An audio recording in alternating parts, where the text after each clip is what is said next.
is good to be the king.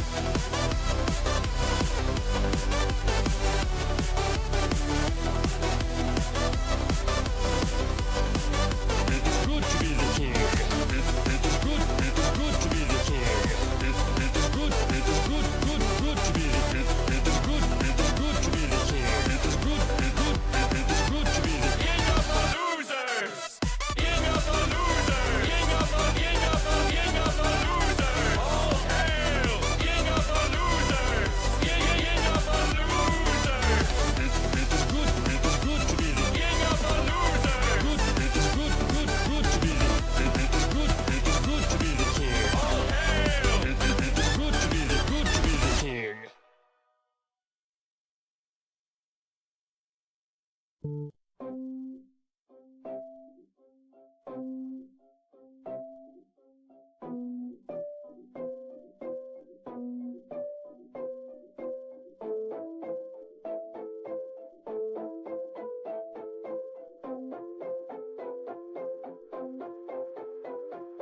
Hey ja, hey ja, hey ja, hey ja, heiße, heiße, heiße, heiße, dass ich soll, dass ich soll, dass ich soll, dass ich soll, ja, dass ich soll, dass ich soll, dass ich soll, dass ich soll.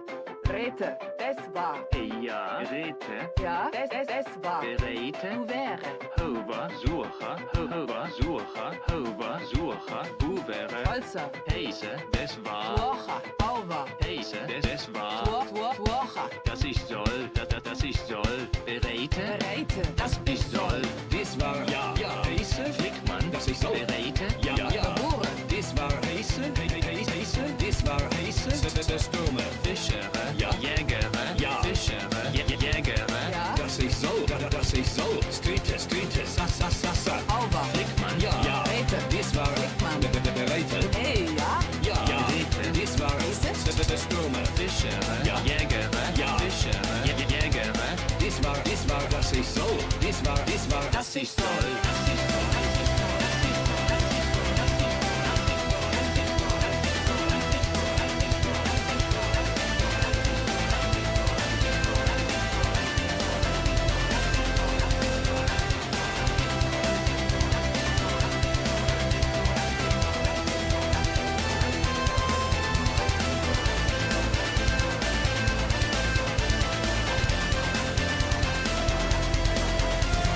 Hey ja, hey ja, hey ja, hey ja, heiße, dass ich soll, dass ich soll, dass ich soll, dass ich soll, dass ich soll, dass ich soll, dass ich soll. Rete, Ja. das war, ja, das war, ja, Beräte, du wäre, das war, ja, Fischere, Ja. Jägere, Ja. Fischere, Jägere, das war, das ich soll, das war, das ich soll.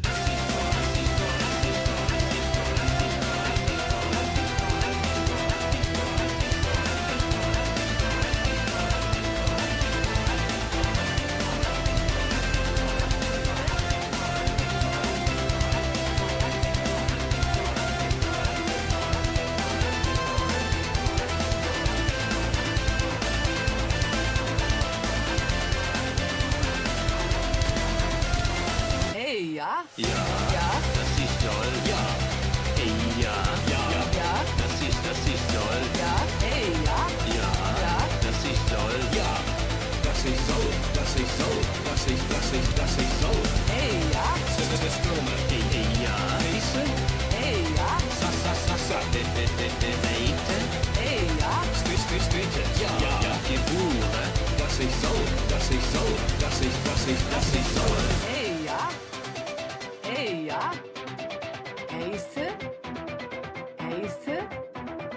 dass ich soll, dass ich soll, dass ich soll, dass ich soll, dass ich soll, dass ich soll.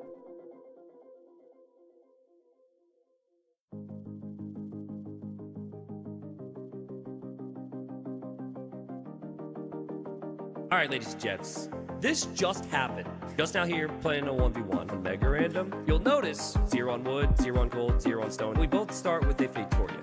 We don't need wood. Super strong. And he's like, wait a second.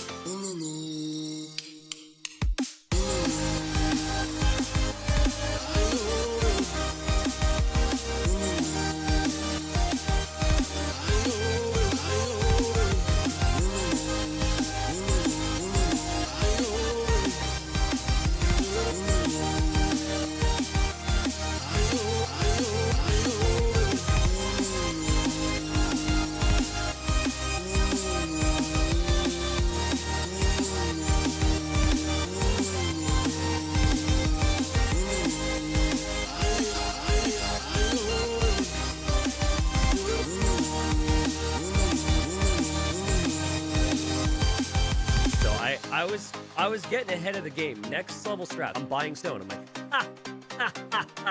he's gonna have to mine it. Or if he tries to buy it, it's gonna be more expensive. Here I am, little T90, little naive T90. You're so happy.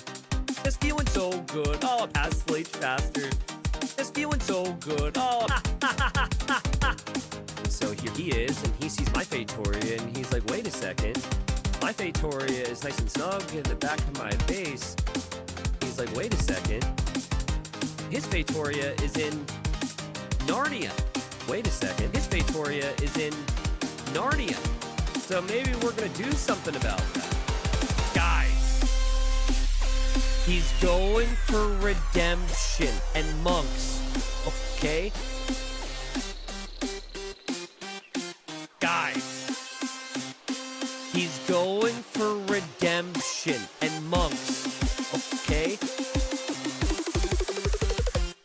And there he is, converting my Victoria.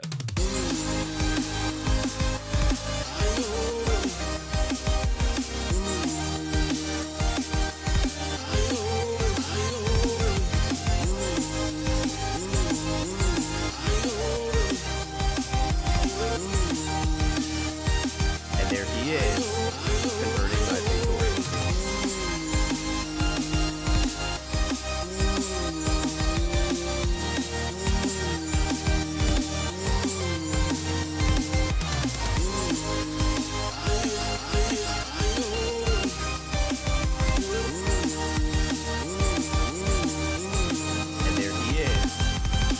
My Victoria.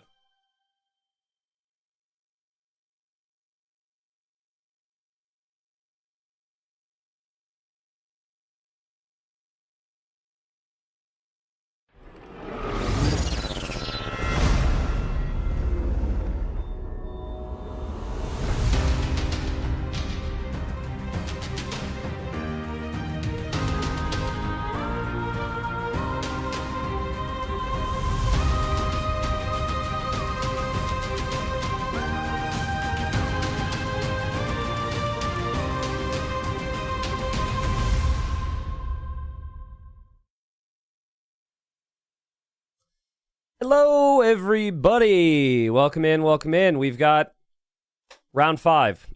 Show of ones in chat for those that kind of felt alone the last couple days because I wasn't live and there was no TTL and you were just sitting there waiting like that.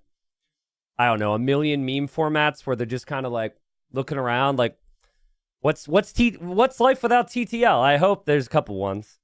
There we go. All right, that makes me happy. Yeah, same. I've been very busy. Been dealing with a lot of stuff, but same. Just waiting for the final round to start, and to eventually move into the playoffs here. So, from here on out, we've got today.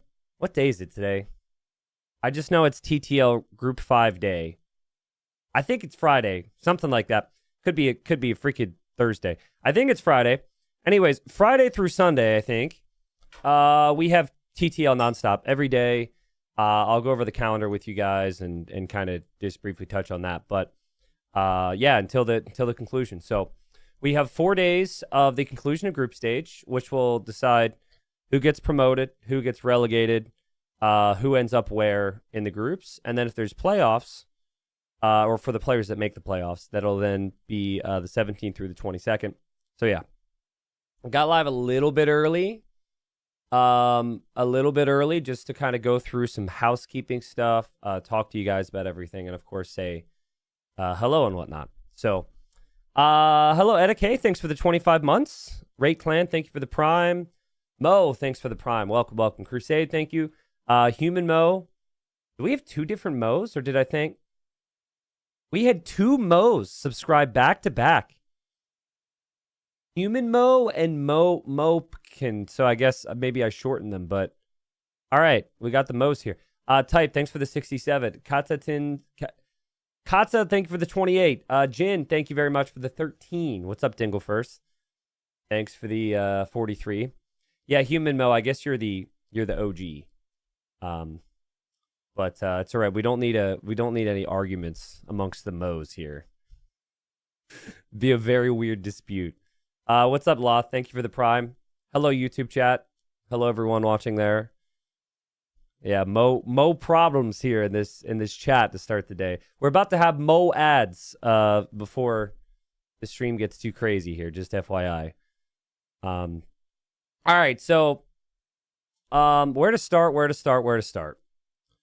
There's a lot of need to talk about real quick. Thank you guys for being here for the early crowd. I'm sure there'll be questions about all this stuff because there's a lot to take in. I guess first we'll start with the schedule. All right.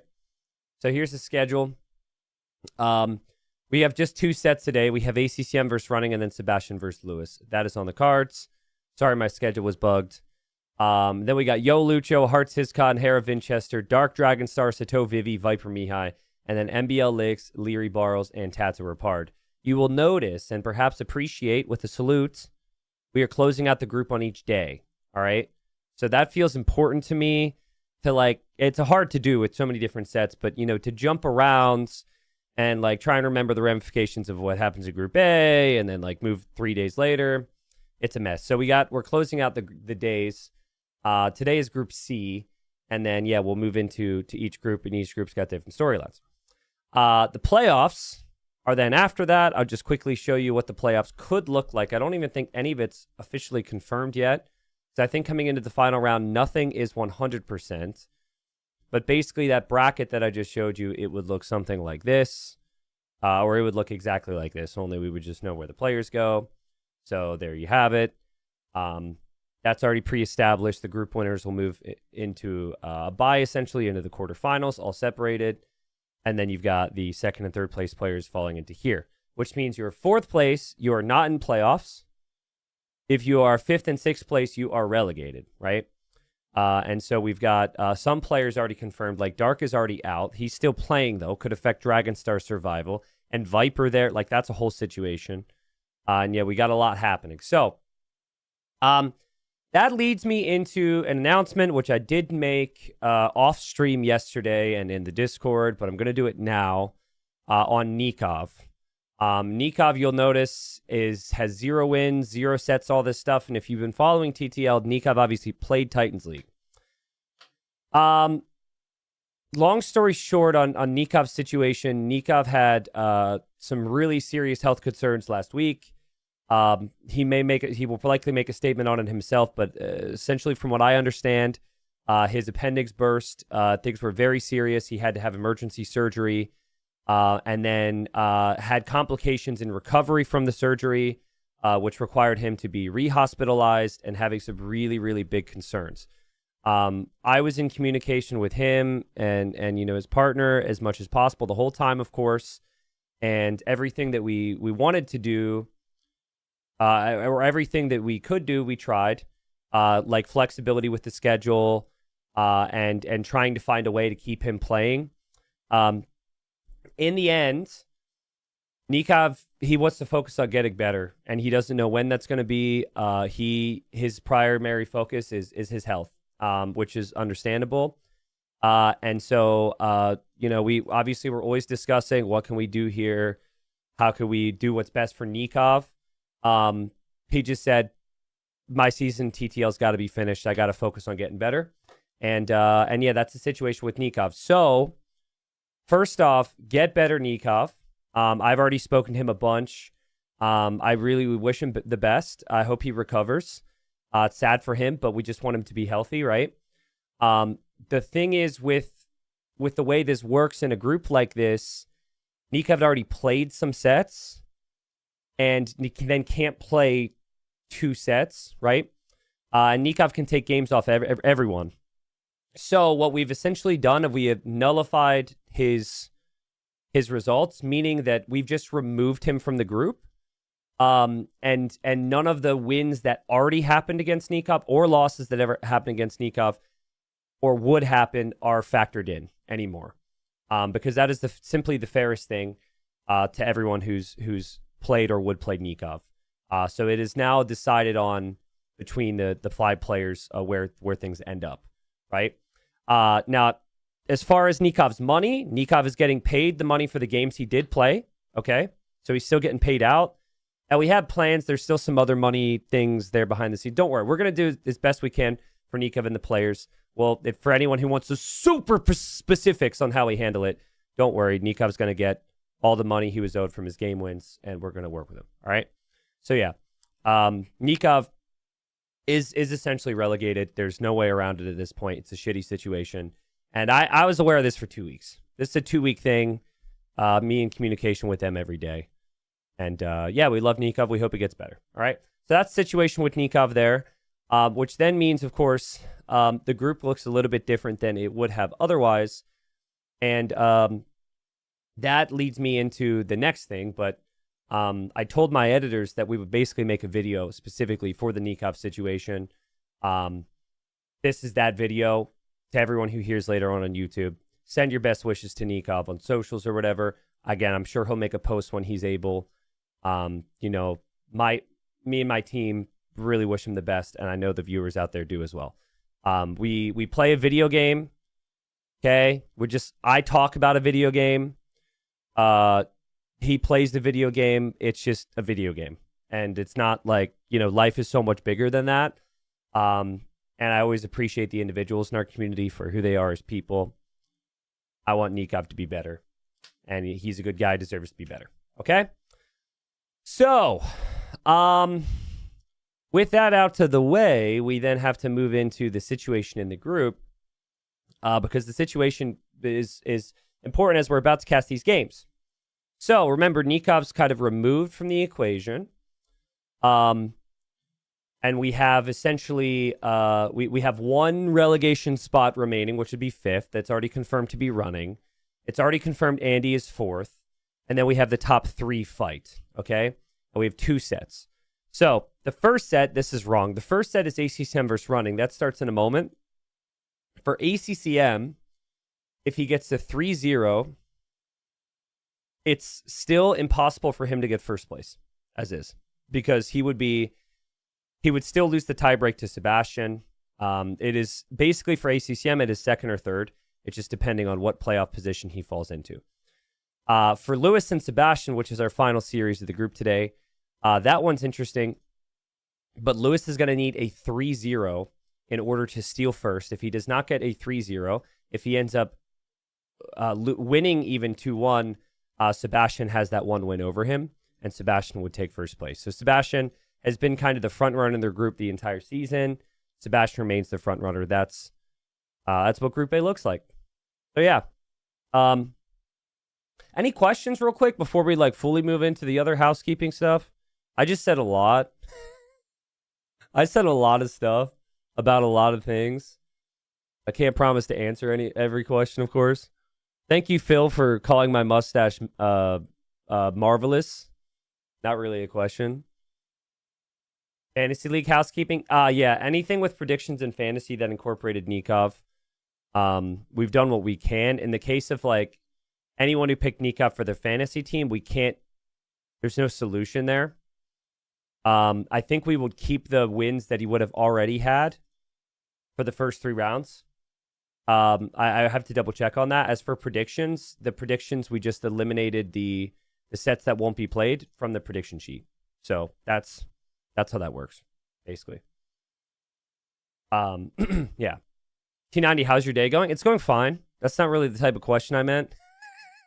But it's going fine. Thank you for asking. I appreciate it. There's a statement on the TTL Discord and my Twitter about the Nikov situation if you want to hear about it. We could also For the lazy Twitch chatters, we could also maybe add a command in Twitch chat mods, because I know how that will go. People are not going to want to go elsewhere if they're like, if there's discussions about it. We could always just add a command for them. So, in the event that Nikov, in the event that he needs support or something with the health situation and any bills that arise, I will gladly coordinate some type of like show match or fundraising thing for him, by the way. So believe me, that's already on my mind. So thank you, Rbase, for adding the command. Wow, Twitch chats that got that type of energy today. Every single question after a very serious thing is just all troll. Interesting. That's where we're at. Okay. All right. That's the energy we start with. You never know what you're going to get. Some days are super serious and super intense and super focused, and other days are all chill and troll. So my question was not a troll question. It was serious. Where was your question, though? Did I miss it? I don't know where you'd have to re-ask your question at this point. If it is actually a troll at this point, that's going to look pretty rough. ACCM and running are about to draft, by the way, so we'll move into that. Yeah, you guys cope with serious things like me, and you have to troll so you don't have to deal with the emotions, right? How are your cats, question mark? That's your question. My cats are good, but like really needy today, and the one is super loud and kind of annoying because I've been home the last 2 days. I always work from home, but then my partner is also working from home, and the cats were basically on their lap every second of every day. And so now she's gone today, and they're just freaking out. Like, oh, my life is horrible. My mom and dad are working. So, yeah. T90, what are your thoughts on the champion arm now that they make Dark Age playable? Other than that, those civs are garbage. I mean, do we know they're garbage? Do we know that? Or did we only know about the champy? I think it's easy to jump the gun and say that the civs aren't viable. I think there's some things that are unexplored. I don't think those civs are immediately best in the game, but I think that there's still a lot to be explored there. So yeah, we are a bit of a weird situation. We are doing the new patch from here, with the exception of the Lewis Sebastian series, which is after this, because that was played last night. So it was played like, actually not even that. It was played like an hour before the patch or something. So we actually are backdating patch to cast that set, which again is weird, but player schedules and everything, that's how it will go. But yeah, we'll see. I mean, I'm curious to see what the players do with their bans and with their picks with the champion nerfs in. So, but Toulouse for running, no big surprise because bypass was banned and running likes the closed maps. Slopes for ACCM, no big surprise because ACCM likes his standard land maps where he can be aggressive. And then map 1's about to be determined. So, what's up, Urfafo? Thanks for the 20 months. Oh, yes. The other thing, too, is the sub goals, guys. Depending on how today goes, we might have more giveaways. I didn't even look at that, but I want to see what this map is first. What's up, Erich? Thanks for the 14 months. What's up, Jersey? He says, thanks for all you do, T90. TTL's been helping me healing from spine surgery, making this rough time go by better. Oh, man, that sounds rough. Jersey, my pleasure. Please get better. Take it easy. Happy to do it. Thank you. Somebody asked, how are your kids, T90? My Twitch chat and YouTube chat are very rowdy today, but I think they mean well. So if that's what you meant, they're doing well. I don't know. They could maybe answer how they're doing. Chat, how you doing?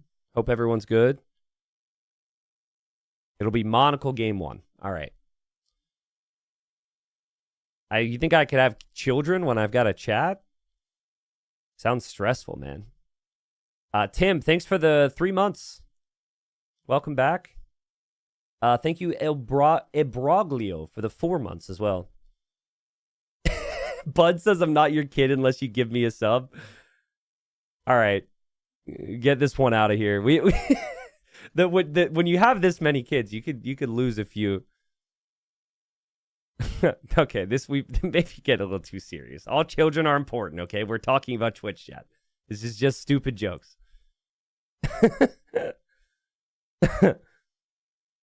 Don't want to get clipped out of context. T90 thinks getting rid of children's good. No. Hey, Bud's got gifted a sub. Welcome back. Welcome back. There you go. It worked, man. T90 Bro Official gifted you a sub. Nice strat. Well played. Respect. What's up, Victor? Thanks for 51. So, yeah, let's see the bans here, right? Are they going to be scared of the Tupi and the Mapuche and the Muisca and the Incas, of course? I think, I'm not sure how viable it is now, but prior to this, it could have been very strong on Slopes and Monocle. We still will have 3 bans each here.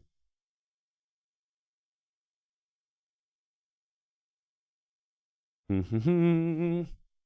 yeah, the devs, like, everything about how the devs handled this DLC and then the patch they just did to nerf the Champies tells me that they just had no clue that Champies were going to be as strong as they were. Like, the fact that they did 4 nerfs essentially, quad nerfed it. I think they just were completely blindsided by it for whatever reason. And I think they felt really bad about it. And I think that's why they went so bad the other direction, because they don't want people hating the DLC because of the Champies. TLDR of the nerfs. Pretty sure they increased the cost of them. They increased the training time. They decreased the speed. And I think I'm missing something. Yeah, I'm in agreement that they probably overcorrected, but they probably just want to do it right now just to like let the tension subside a little bit. They also decreased the attack. Yeah, they definitely did too much. Now, the Tupi, though, the Blackwood Archer's insane. So I would say that... Oh, God, I just opened the HD edition by mistake. Oh, I haven't clicked that in so long. How do I even close it? Whoo! Don't want to go back there. Damn, that was dangerous. Hey, there's no Champies back there. Yeah, Tupi and Incas are still really, really strong. So, you don't even need the Champies for those civs to be strong.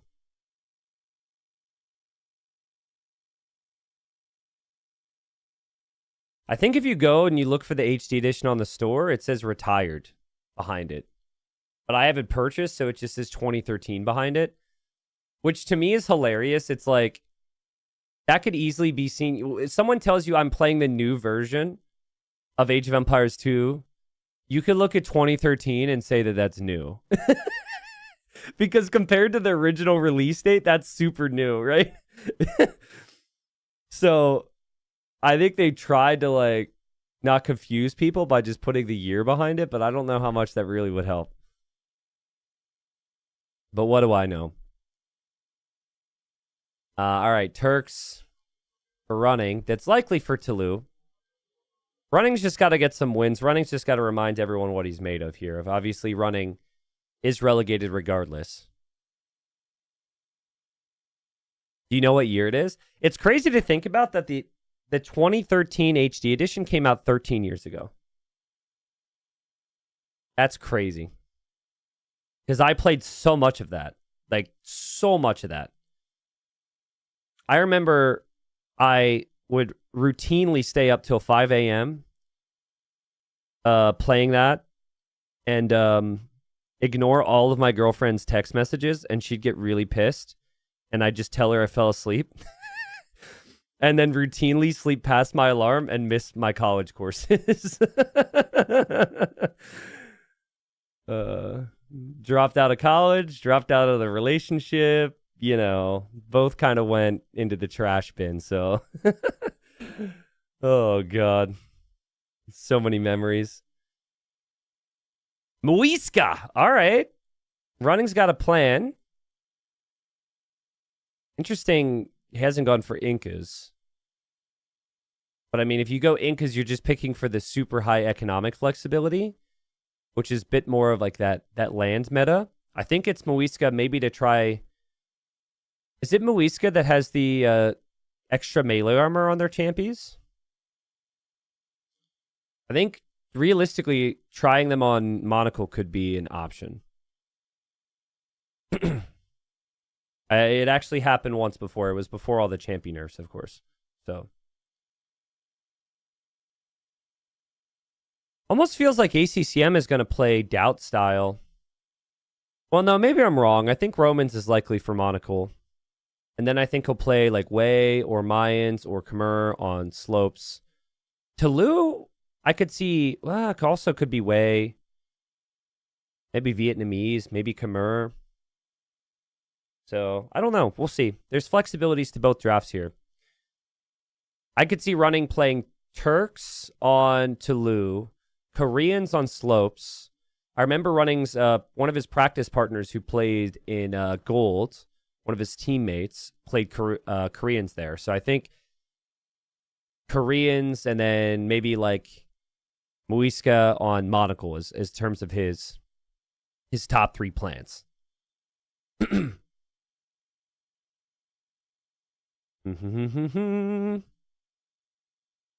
Please never say this again. T90 HD is recent. Sorry to make you feel old, but yeah, the HD edition came out almost 14 years ago, or maybe it's almost 13 years ago. I mean, I put in 4K hours on HD. I put in probably like 10 to 15K hours between HD.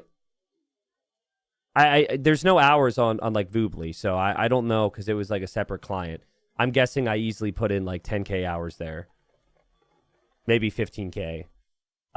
Definitive Edition, I now have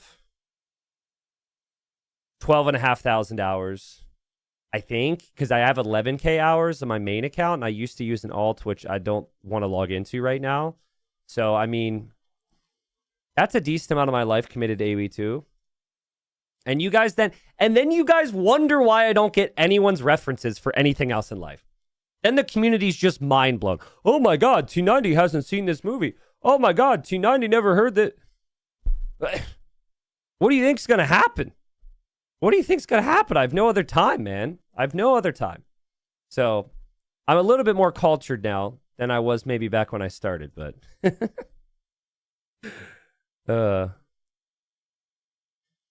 all right.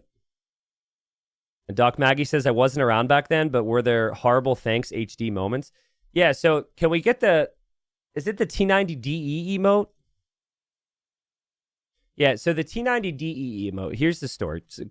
Subs, help me out. Okay, so originally we would say thanks HD because it was just a giant mess of bugs. And I think it was Zero Empires who maybe started that whole thing. And anyways, back then there was a meme with Obama where he would say, there's a video where he would say, thanks, Obama. Like that was kind of the thing at that time, was saying thanks, Obama. So instead of saying thanks, Obama, we said thanks, HD. And then, DE came out and then we said thanks, DE. And, that dates back like 15 years. So that's kind of how it all played out.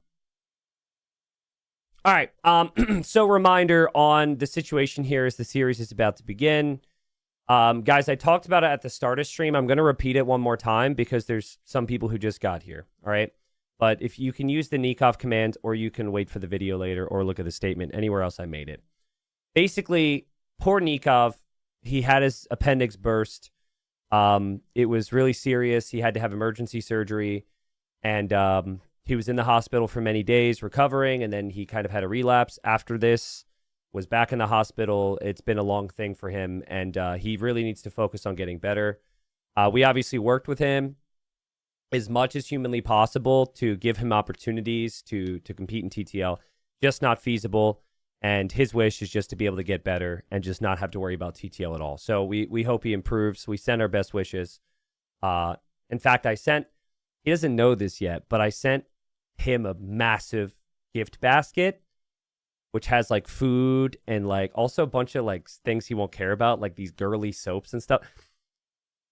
Don't tell him. Anyways, that's showing up to his house tomorrow. Anyways, so he's out of the season, and what we had to do was he he just because he'd only played 3 rounds, we can't give like free wins to some players because Nikov could have realistically got wins and not to others. So we just wiped all of his results. And so it is now these 5 playing against themselves, essentially, which means for ACCM, there's no long. It hasn't really been possible for him to get first place ever since he got swept from Sebastian. So ACCM, it's determining second and third place today.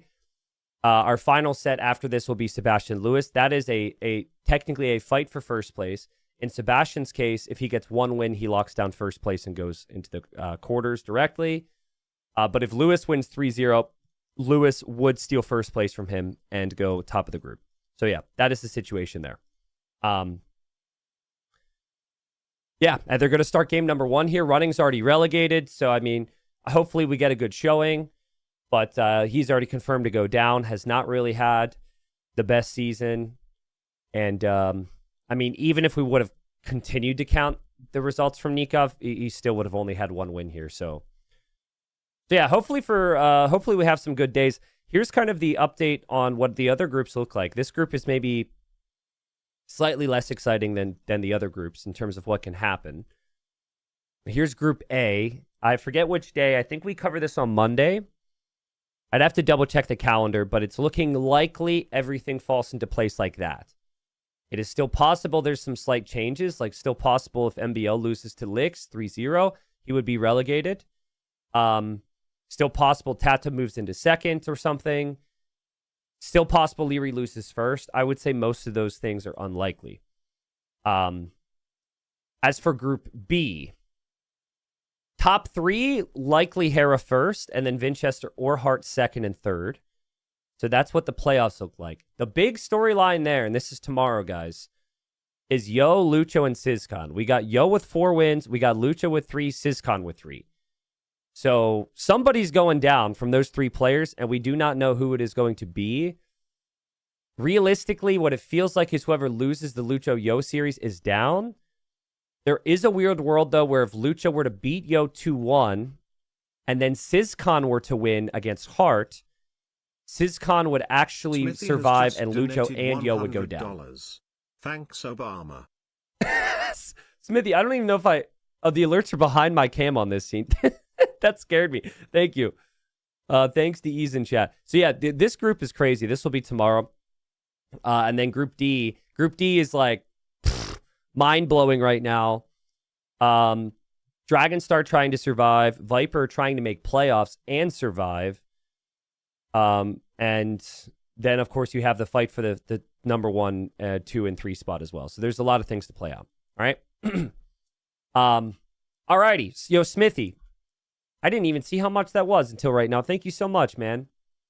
You've been a legend. They're in game number 1. Let's hop into it.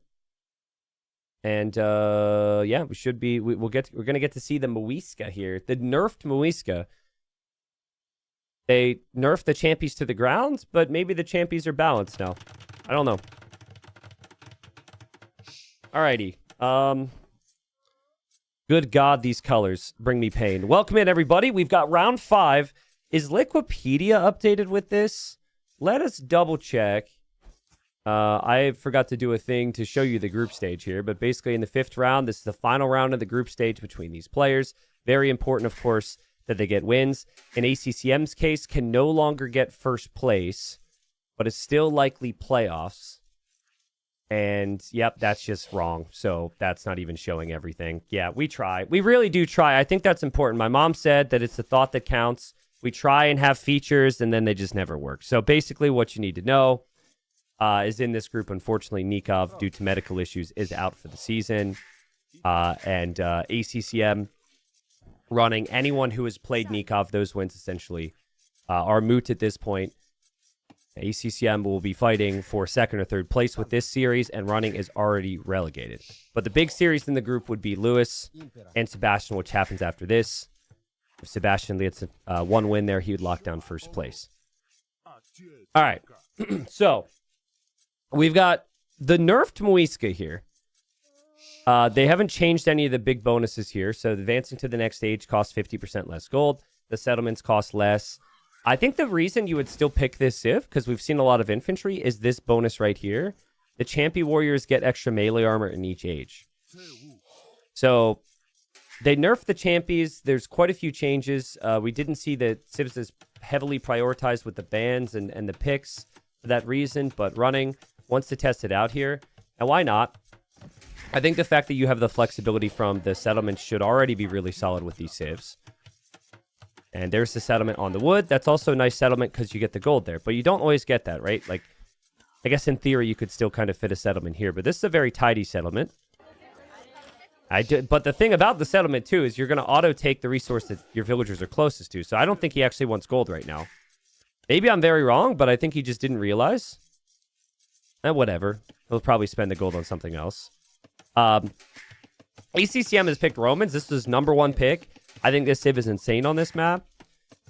Basically, that Romans 5% greater efficiency bonus has such a massive effect. It feels much greater than that on maps with villagers on Shorefish.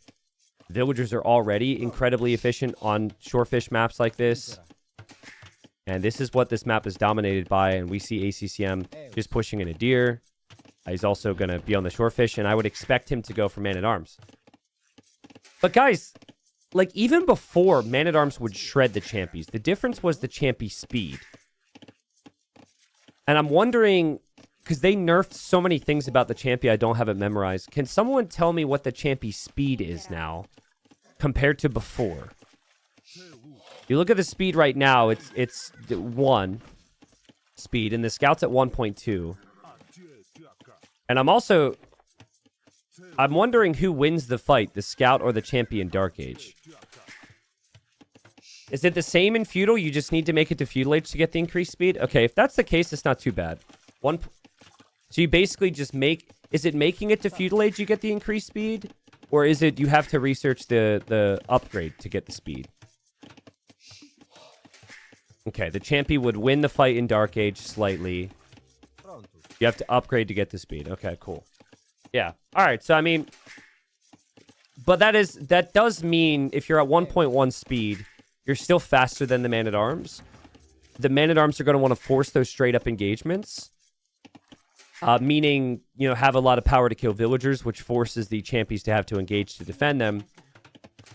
But I think the Champies have some viability here. The Barracks is up there for Running. Settlements coming out here as well. Onto the Box Turtles and the Shorefish.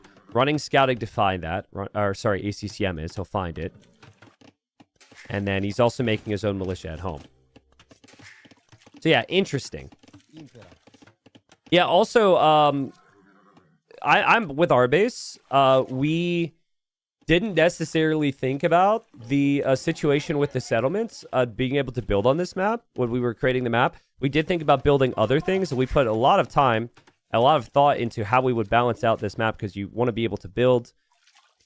Initially, the plan was at one point to actually make it so you could build castles here, but they just changed the map too much. This actually works out for the settlement nicely. And here come the Champies. Frowns on their faces because they've been nerfed. And, yeah, just curious. I mean, you now have to get that upgrade to get the speed. You still have a lot of economic flexibility, but you do not have the efficiency of the Romans here. The Running has not had a great season. He is going to tower immediately, so he knows he needs to protect that. That's the common play. We have the ACCM doing the same. I think ACCM knew the Barracks was up, saw the flag. Both players understand they won't have the defense right now. And let's wait for the speed upgrade.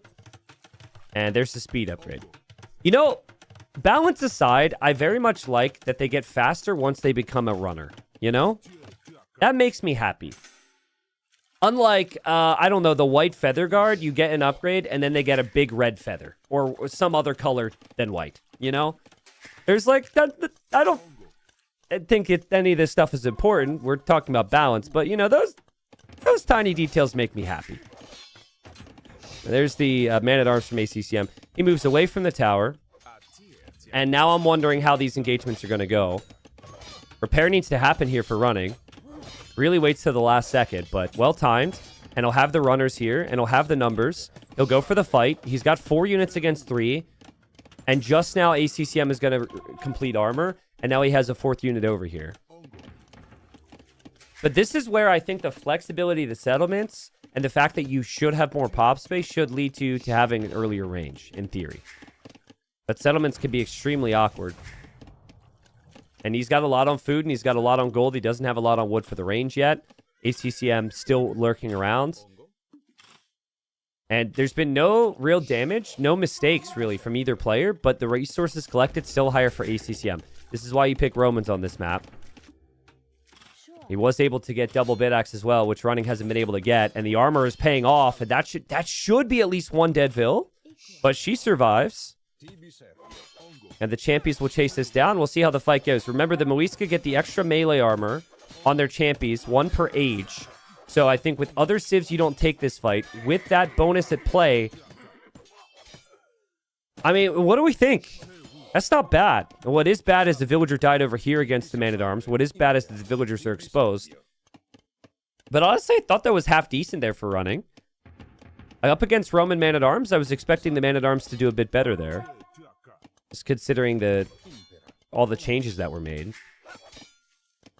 The thing is, though, in that period of time, it went from a 300 resources collected lead from ACCM to almost 1,000. Because he's just got so much committed. He's basically stopped running from being able to commit the villagers to the fish. But, yeah, we'll see how the fights end up going, because at least for now, the numbers are there for running. But I don't know, man. I'm still always going to choose the Roman man-at-arms here. I don't think that free extra melee armor or the mobility has made much of a difference so far for running. I love the aggressiveness from ACCM. The whole game, we've just been watching him attack running. And running, for lack of a better word, has just been running home a lot of the time to defend his eco. Again, you've got the tower there, but this becomes a problem now because you're going to need a tower as you expand around the fish. ACCM the same, in theory, but he does have man-at-arms coming home. And he's looking around, snipes another villager. ACCM is beast moding right now, and he'll defend here as well, and he's attacking the settlement at the same time. I find, maybe it's just because they're new, but I find settlements extremely difficult to manage. Yeah, running just feels like he's completely overrun. Remember, running's already relegated, but, you know, he can't do any counter damage. He's only taking damage. He's completely surrounded. So he tries the Muisca, a civ that we did see win before the nerfs. But I don't know. I think nerfs or not, ACCM just too good here. Takes game number 1. And I think maybe if that's the first game of group stage and there's a lot of hope and there's a lot of, like, potential for running, he's probably like, okay, let's play on a little bit more. Even though he is behind. But yeah, he's completely outgunned. There's 13 man-at-arms for 7. He hasn't lost anything significant this moment, but he's about to. So, GG. So that was our first sighting of the new champions, guys. Thoughts? I think there's a dev somewhere who's like, thank God the champions weren't super OP. But then there's also some devs who were like, what did we do? Did we nerf them too much? I don't know. I think it's still early to tell, right? Because it's a unique map. Romans are really good on that map. That's literally the #1 pick from ACCM. But, I don't know. It didn't really look that strong. It's tough to judge as well because of the player difference here, maybe. Yo, Top Gun, thanks for the 6 months. He says, love all content, T90. Thank you. Yeah, you're welcome, man. Thank you. Yeah, we have, 9 days left of TTL? 4 days of the group stage? 5 days of playoffs, I think? Might be 6 days of playoffs. I'm not sure, but as I said at the start of stream, we're going to be live every single day until the event ends from here, and hopefully you guys will have your popcorn stocked up and ready to go. Today will, on paper, be the least dramatic in terms of potential changes in results. But then the other days, that will be insane. All right, so what colors was I doing here? I had ACCM in the red, I think. Oh, God. There we go. Cool. All right, so running's got 1 win this season. Looking to make it 2. Obviously, $30 per win is very nice. And again, I think running's he's got some pride. He's a very good player. And I have felt as though the first 2 weeks were a bit rough for him. And then, you know, his next rounds were improved. The problem is the competition is just really, really strong. So we've got running playing as the Turks. This was his early Civ draft pick. And then we've got the way for ACCM. They're kind of close together here, which isn't that uncommon, but it feels like they're a bit more positioned towards the south. This is Regicide. So the Kings are going to be getting their cardio into scout, but you have to be careful. And both players have docked the middle here, which is an approach we've seen. And also an approach we've seen, ACCM is actually on the way to feudal age. All right, little TTL trivia, guys. TTL trivia. What player tried this exact build order, well, maybe not exact, but tried this Civ and tried this strategy earlier in TTL? Which was that player? We have two people saying Mr. Yo. You are incorrect. It was not me. I'm not allowed to play TTL. Nor do I believe I would try this, to be honest with you. Yeah, let me say this. It's not Mr. Yo. You're very warm. You're very warm. Yes, it was Licks. It was Licks. Yeah, Licks did it. So basically the logic here is... So it didn't work out when Licks did it, but basically I think the logic is since your Civ gets a new villager for every eco upgrade, you go super fast up so you can get the eco upgrades to get the vill lead. And since the players are fishing, you can go up and you can make one Hawk to shut down the fish. I think there's actually some sound logic to it. In Licks' case, he wasn't able to break the late game of his opponent. I think that was Licks versus Rapard, where Rapard ended up just straight booming with the Vietnamese and winning in the late game. But ACCM is a completely different animal than Licks. And ACCM will be going playoffs. You'd expect him to be able to utilize the bonuses a bit more. And yeah, you do actually get an additional vill from the fishing lines upgrade too. I didn't think about that. Yeah, like you could get fishing lines now in feudal and get an extra vill. Well, also interesting, ACCM's adding a Hulk, which would force the fishing ships to get garrisoned. But Hulks do very little damage at taking down the dock. So it's also adding a fire, so the dock gets taken out of the picture. Running is just keeping the scout in his base right now. If you want to access stone on this map, you have the chop to the outside. But yes, I would assume the eco upgrades are going to be coming in for ACCM. In theory, even though you don't need more farms, you get Horse Collar here for the extra vill. But no, Fishing Lines upgrade is huge. Fishing Lines upgrade is actually a great call. I'm second guessing it now, and if they benefit from that or not. Also, he's second guessing on what he wants to make. Because, like, you don't get fishing line. I also don't know the cost of it. Where is it? That's Guild Nets. I really hate how catchphrase doesn't let me toggle through the different costs, and it always shows the max cost. I think it's like 100, and then I think it's 150 resources, maybe. So, guys, can I just talk real quick for a second about something? Here's the thing. Sorry to come off dad mode, all right? But just give me 20 seconds. We have channel points, right? And channel points are fun.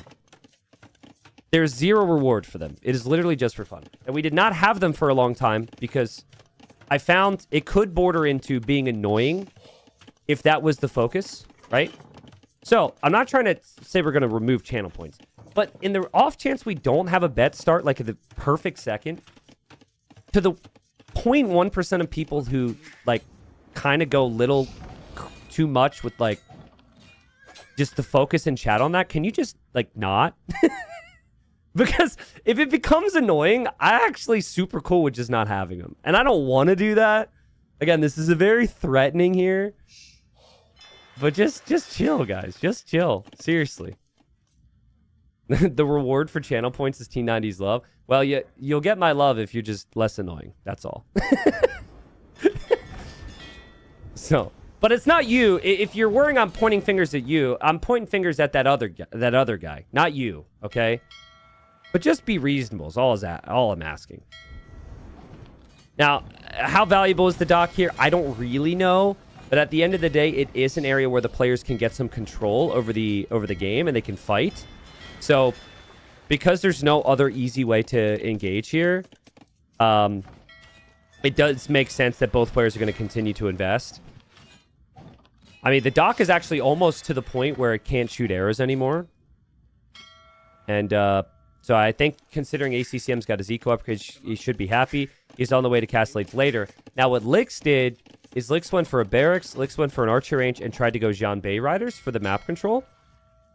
What I felt was the issue there, even though Jean Bays are strong, you're investing a lot of wood, which delays your town centers. And then he ended up losing that game because his opponent had like 3 town centers way faster than him and killed him in early imp. T90, are you saying I can't buy a car with my salmon? You can try. I mean, I've never had anyone go to a car dealership and try, so maybe we're wrong. Maybe I've got it all wrong, and maybe the currency is a lot more value. So yeah, why don't you go to try purchase a vehicle with your Twitch channel points and come back to us. Let us know. We got second TC there for running. He will almost be through to the outside, and perfect timing. He's playing into light cav too. Actually, the more I think about it, is this not the exact matchup we saw running versus Lix play? No, not running versus Lix. Sorry, running versus Lewis. And Lewis won in the late game with the way. Lewis didn't add as many Jean Bays. He just basically boomed into the late game. But no, I think he also played Jean Bays. Yeah, there's been multiple instances this season of this happening. So if anyone said Lewis when I asked earlier, Lewis would have been correct as well, I believe. ACCM should feel like he's got a Vil lead for now. At least an eco lead, but certainly a Vil lead because the eco upgrades and also the 2 fishing ships. Makes it to Castle H. Villagers aren't through to build a TC in the back yet. Does have the archer range. Doesn't produce any Jean Bays right away, and it's going to go for what I believe is TC number 2. And there it is. And there's fishing lines too. Yeah, let's actually see. Do you get the additional Vil for fishing lines? You have to, right? There's no way he would get that otherwise. And pop. Yup. Do you get gill nets as well? I don't know about that, man. But I mean, people be greedy like that.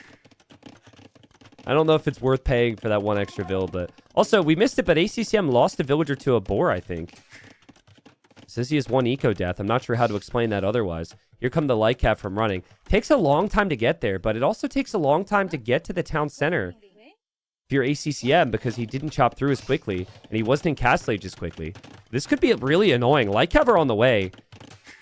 He sees the light cav, but he only sees 1. He doesn't know it's about to be 4. I mean, running is doing the right thing. He knows the TC is going to complete, but he needs to wait until he has the group. And there he goes with the hill. I think if you kill 1 villager here, you're okay with it. 2 villagers, you're very happy. Especially if you can run in as well. This could be really good. 3 villagers is the dream. 4 villagers is not possible. But that was really nice. I love the build from running. Again, I know you look at the scoreline for him this season, and everyone... It's easy because the rest of the competition is so high to just discount the guy. 3 town centers, good eco upgrades, light cap patrolling around. So far, strat's working well. And then what do people do? They look for the relics. There's relics in these little corners on the inside.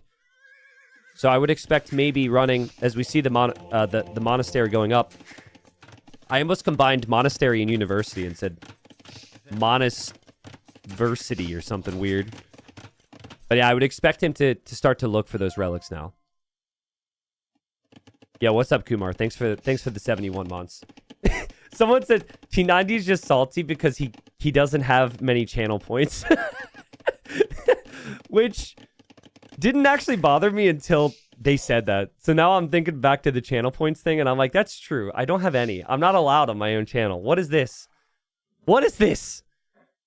Yeah, that's true. Maybe there's like some deep emotion where I don't, where I can get annoyed with chatters because I'm not allowed to play. Could be. I'll tell you what I am allowed to play. I'm allowed to play the fantasy team and competition we made for TTL. And I'm in the top 10 in both right now. So you guys know the deal. It's not rigged here. Never is. And it definitely wouldn't be if I were to win both. But feeling pretty good about it. I'm not sure how it's going to work out for me because in my fantasy team, I have Sebastian and I have Lewis, and they play against each other today. So I think that's kind of like I think that's bad for me. But I think the other teams that are in the top have Winchester. So if Winchester were to lose a lot, then that would maybe even it out. We'll see. It's been fun to have the fantasy teams and the predictions. I don't care if I win. Genuinely. I just want it to be fun. But it's a lot more fun. It is slightly more fun if I am also having a winning team. The only thing that makes it less fun is we didn't have Dave make a team this time, so I can act like I'm better than him, you know? Nice conversions there from running. Wow, converts a couple Jean Bay. Jean Bay also just end up getting deleted. Now the Lycav are chasing this down. The Jean Bay just haven't really done enough right now for ACCM. Vilcount is incredibly close. We are definitely looking more towards the Imperial Age, but also could see a big map control play, which I think is the decision for running here. I think running, he can see this gold. He obviously knows it's regicide, so he knows the king is going to be in that tower. And so I think he's going to play Lycav for map control and forward castle. He actually converts the Hulks in the middle, which doesn't seem like a lot economically, but that's an area where there could be a lot of action. And I think he's going to bring villagers at some point. Running. We'll have to face up against more Jean Bays, though. And more Jean Bay upgrades than they've had. So, and sometimes that can be deceiving because you think that your units are just way superior, but that's because they didn't have the upgrades yet. Wonder if ACCM will see the second stable and know exactly what we know. I feel like... Oh, the third stable, excuse me. I think you should. I think you'd say, ooh, he's going 3 stables right now? That must mean he's going to really spam some army to try and take a forward position.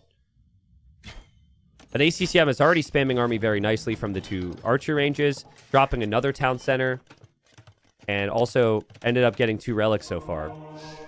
But there's the Lycav. Lycav will fall back and heal up. It's actually tough to get enough food to spam all these Lycav right now. Love the stone wall there from running. And he has enough stone for a castle, so... Man, as a high-level player, the second you get the stone for a castle, you want to place it, right? So I wonder if he just brings the Vills now and takes a really big risk. People do not want to wait around much. I'm seeing villagers inside of the TC. Okay, he's got full armor. He's got bloodlines on the Lycav. The Jean Bay are going to move this way. The Lycav are going to as well. Running, still waiting.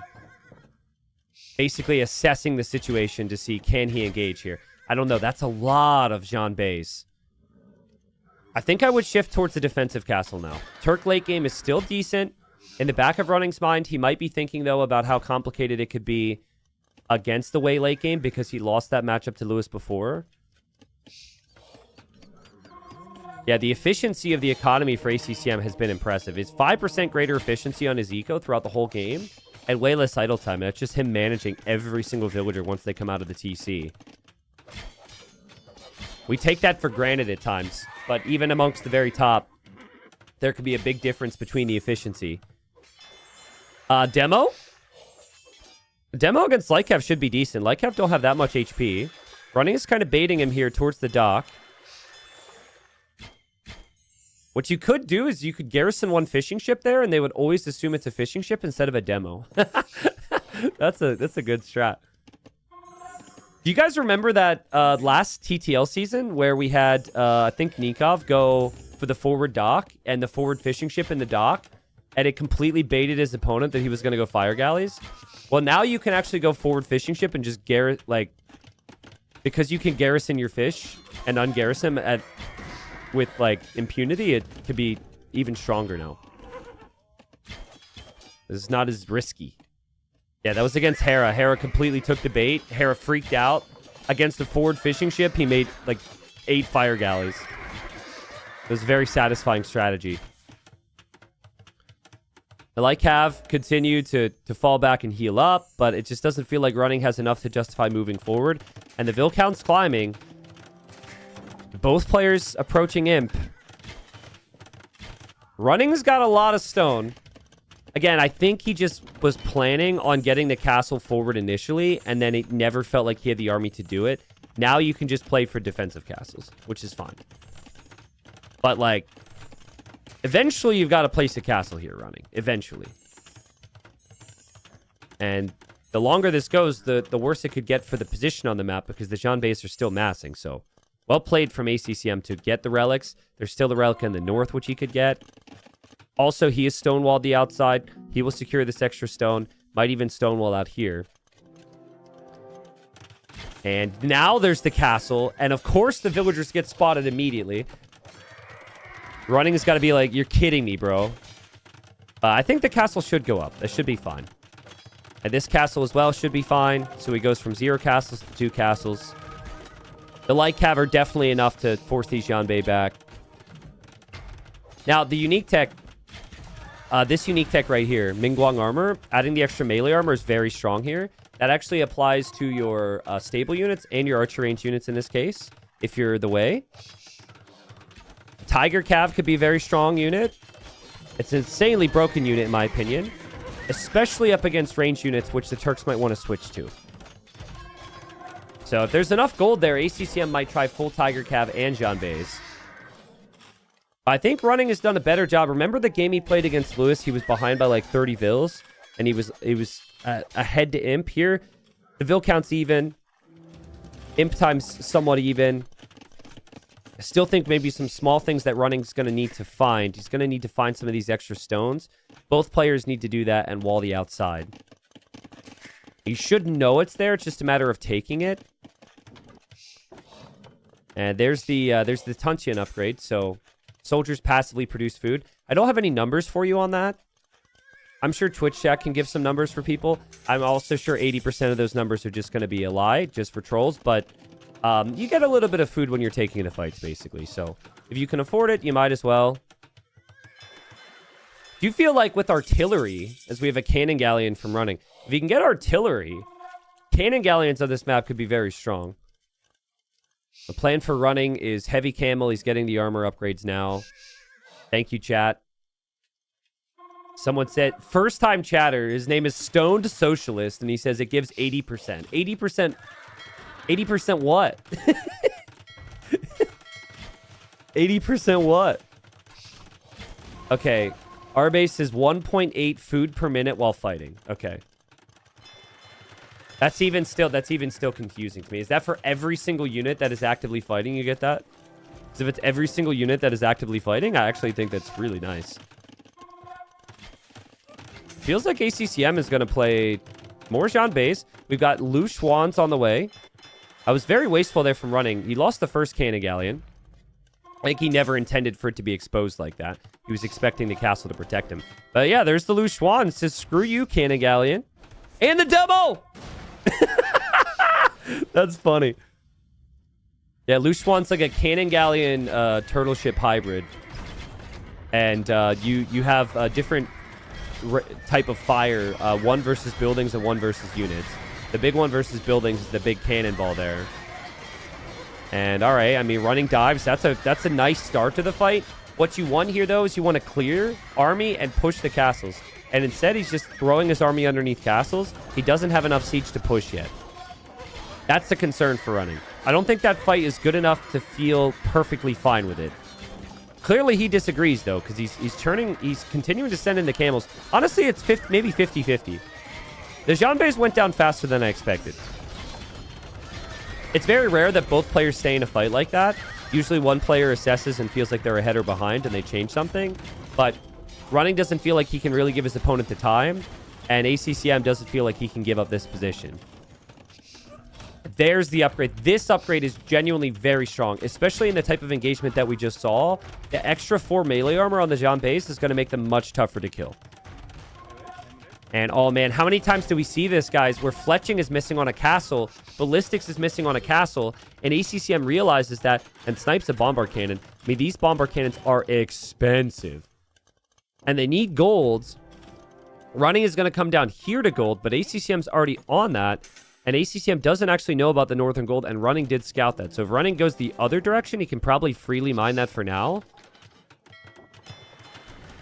But we've just had some stubborn play from ACCM to hold the position. And Running actually taps out. Wow, Running resigns. And I just wonder how much of this is because, well, first off, he is behind in this game. He's going to be found on this gold. And then he doesn't have the water control. But he is also relegated, maybe.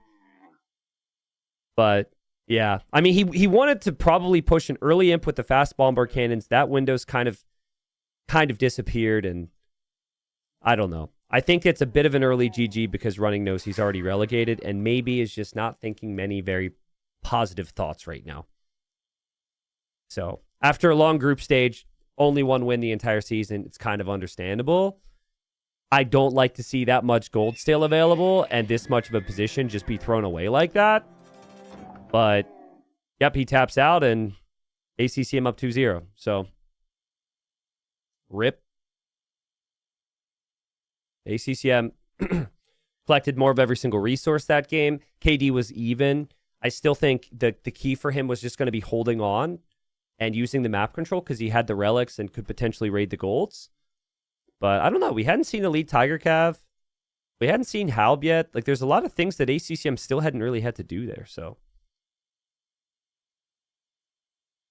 Saint in chat says since he got relegated, he only feels like walking.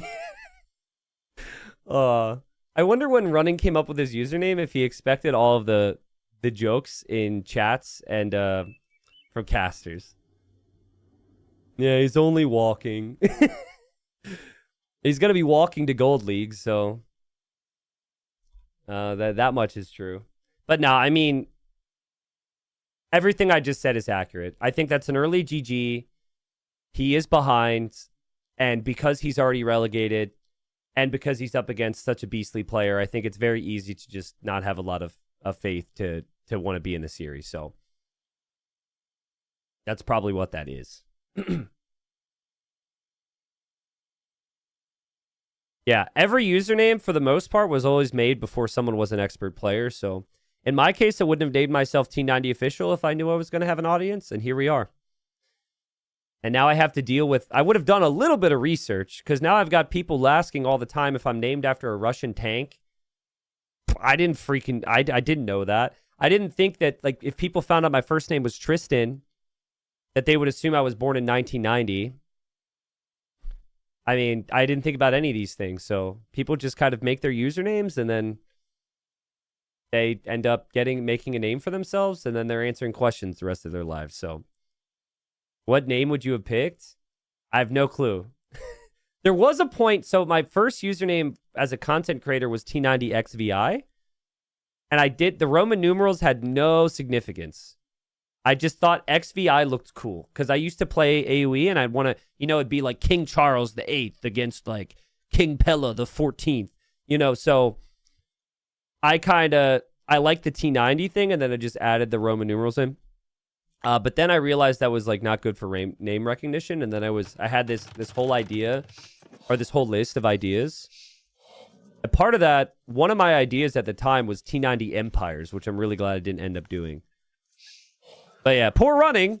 He's down 2 games here, and people are saying he's running to Gold League. So, final game, of course, still matters here. You got $30 on the line. And but I don't think this would affect any of the results in the group right now. I think for ACCM, even if he gets to 3-0, it is either second or third place for him in the playoffs. It's unfortunate for ACCM. If he would have snagged one game against Sebastian, very much could be talking about first place still, but him getting swept by Sebastian in round 4, it kind of ruined some of that hype for him. Running, looking over here, Running will find some of the sheep that ACCM's stealing. Bro, ACCM, calm down. Have a heart. Have a heart, okay? He's barely running, okay? He's walking now to Gold League, and you're still stealing his pigs. ACCM is ruthless. By the way, I'm just joking. I actually respect it. You're here to compete. You're not here to be friends. And it's no hard feelings at all. ACCM has picked Vietnamese so he can immediately find the opponent's TC and lame. So, again, I think it's exactly what you like to see here. That's part of what makes ACCM great, is just how serious he takes every moment in the game. And so he will come home. He'll push in one of his Ibex here. 4 on wood, so I'd expect an early barracks. And then we actually had 5 on wood for Running. Also, the timing he went to wood was a little bit off. Listen, as someone who hasn't been 100% motivated or maybe there with 100% sharpness, as someone who's resigned because they just feel mentally defeated many times before, I'm kind of seeing some of that with running. Resigning at 160 pop in the previous game. Having good resources. We'll see. Maybe I'm wrong. Maybe this will be like a 2-hour banger. But I feel like anything goes remotely right for ACCM. And running might not have a whole lot of fight left in him right now. Nubinator says, can anyone shed some light on why this is a common map for Vietnamese? Nubinator, to answer your question with a bit more detail, it's because the Vietnamese have no weaknesses. It used to be the Vietnamese had weaknesses, but the way they're balanced now, they could kind of excel anywhere. There are a few instances I wouldn't consider them necessarily the best, but their eco upgrades are cheaper and faster researching. They have very good mobile units if they want to. Like, they can play scouts, they can play knights, they can play cav archers. Their cav archers are insanely tanky. So this map is a map of options, meaning you can play it a bunch of different ways.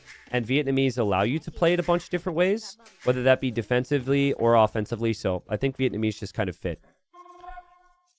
You could tell that Vietnamese are insane with their like tech tree and their bonuses, because the one bonus they do have is they always know where the enemy TC is, which is actually very unhelpful on this map because the players are always positioned in this diagonal. You always know they're in the middle of the slopes. So that bonus isn't even the reason you pick them, really. I still mention it, but any civ can probably guess where that TC is going to be on the map. It's just Vietnamese are well-rounded. So here come the 2 militia. Now, I like the recognition from ACCM, or sorry, from running, that this is maybe going to happen. And you can tell by the way ACCM is moving this scout, something's going on, because that scout is weak. And running gets the palisade. Can he get the garrison? And, oh man, that is that is just so frustrating for running. One more house or something, this army never gets in. But he kills the scout, and that's actually fine. Normally, you group up your villagers on one side of the lumber camp here, and you'll never lose villagers to these militia. Losing that scout is not something ACCM wanted at all. Back at home, ACCM has built the mill on the side. He will probably click up to Feudal Age. Very nice builds, but you want actual damage with the militia and the scout. And except for a little bit of harassment, a little bit of idle time, it hasn't really accomplished that much. So, and the garage says, T90, can you please tell what happened to Nikov? I joined late for the stream. Yeah, you can look at the commands, but I can repeat it for anyone who's late. Nikov is out for the season, unfortunately. He had some really serious mental issues, was in and out of the hospital twice, and is full focus on recovering. So we wish him best, but yeah, it was like his appendix burst. He had to have emergency surgery, had some complications afterwards. And I've, of course, known about this for like a week and a half, 2 weeks, or however long it's been now. So did I say mental issues? I didn't mean to say, I meant to say medical issues. I'm sorry. I'm so sorry. I meant to say medical issues, not mental. But honestly, I mean, there's a lot of mental effect as well. You know, being stuck in a hospital, being scared for your health, and all the stress and whatnot that comes with it. So I wish the best for Nikov. If you want any more details on that, you could go to the TTL Discord. But yeah, that's the situation with Nikov. So running, going for the archer approach because he's expecting more militia, which is correct. More militia are on the way. So nice adaptation for him so far. He's still playing very low risk here. Hasn't taken any of the res on the sides. And the res on the sides is plentiful and also much faster. So for ACCM, another game where resources collected is just higher for him. And it's, again, the 5% greater worker efficiency just because of how he plays the game. No efficiency bonuses, really, for the Vietnamese here. I wouldn't expect damage to be done here, but it could happen. Especially if running feels like he needs to send his archers forward. I feel like he was very late with his archers to deal with this. Maybe he didn't see the 2 follow-up units. Again, like, we just saw how the previous game ended. We know that running's already relegated. Hopefully for running, he shows some fight here. And the archers are going to come through. I think he's still going to end up being fine. The archers will chase this down. These 2 man-at-arms are just going to distract. But there is also a situation here for running where he needs to get some counter damage into ACCM eventually. Like, scout the side here and see if his opponent is taking those resources or something. ACCM will just get as much value in terms of the time as possible with the man-at-arms. And down go the man-at-arms. And now running should think about moving forward. But yeah, I don't know. I just thought it would be the right thing to do. Probably goes beyond my, you know, the like tournament host responsibilities. But when I've had losses in the family or issues with my health or struggles, I've had people send some things to support during difficult times, right? So I've sent Nikov and his partner food. It's like a little, it's like, you know, a get well soon card. There's some food, so they don't have to worry about food. But the funny thing is there's like a bunch of things in there that are like also like what I would consider to be something I wouldn't necessarily get excited about. So there's like some soaps and some flowers. So hopefully the food helps Nikov. I'm pretty sure the cutesy little soaps might not be at the top of his list, but even if he's not a fan of the food, it's the thought that counts. And yeah, I've spoken to him a lot, guys. So trust me, he knows how much his health means to us. So archers are just chasing down the man-at-arms. Running wants to get through right now. ACCM's army is moving forward at a time that I consider to be a little bit risky if you don't have any tracking. But I think he didn't see the whole group. He saw these archers. But if running were to actually commit into his opponent's base right now, he would get through. He would get some damage done. I don't know if he saw movement here because the bunnies were hopping around or what. But he's not going to continue in. And in the end, ACCM's going to be completely fine. ACCM got suspicious there. He booped the palisades in the house there just in case. And now Running's army is has wasted the trip. And Running is taking the stone outside of his base here. So I think Running's plan is going to be go Ghoulam, which I think is a very nice call. But the villagers on the side have been exposed here. And there's no army from Running. Oh, man, that's frustrating to see. Could have found villager kills. Could have changed the game if his archers continued to move forward. He didn't know the damage was there to be found. He probably didn't think the damage was there to be found because he's up against such a beastly player like ACCM. And yeah, I mean, now he loses 4 villagers. He will still fight. He's on the stone. But I think ACCM knows what's coming now. Like, if you see the stone, you have to know that he's going to consider a castle later. A T90 does Tata play today. We only have 2 sets today. So we have this set. I'll go over the odds with it after the conclusion of it. The series after this will be Sebastian versus Lewis, which is essentially a fight for first place in the group. If Sebastian snags 1 victory, Sebastian locks down first place. Lewis can steal first with a 3-0. So that's the situation there. And then we're doing 3 sets a day, and we're concluding each group on each day. But obviously with Nikov being out now, the Nikov Andy series does not happen. But yeah, any of the results, so Nikov will be paid out for any of the results that he had. We will also be splitting the potential money per game with Nikov and his opponents for the games that weren't played. But then the important thing to remember is you can't gift free wins to people for sets not played in this format. Because everyone counts for so much. So we essentially nullified, even though we're still paying him for it, nullified all Nikov's results, which is why he'll be listed as 0 on Liquipedia. So yeah, it would be interesting if Lewis starts off the next series 2-0. I don't know, though. I think I have Sebastian as my favorite in that series. But a 2-1 or something, right? That's my feeling. I don't know. They're both insanely good. They both have a lot of potential. I could see every game being very close.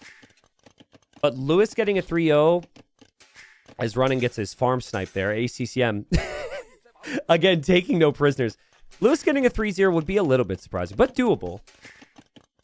I don't know. Maybe I'd say maybe 20% chance? 25% chance? I think they're both pretty consistent these days. Meaning you know what level that we're going to see from them on each given day. So maybe 20% is being fair to the chances there for Lewis. So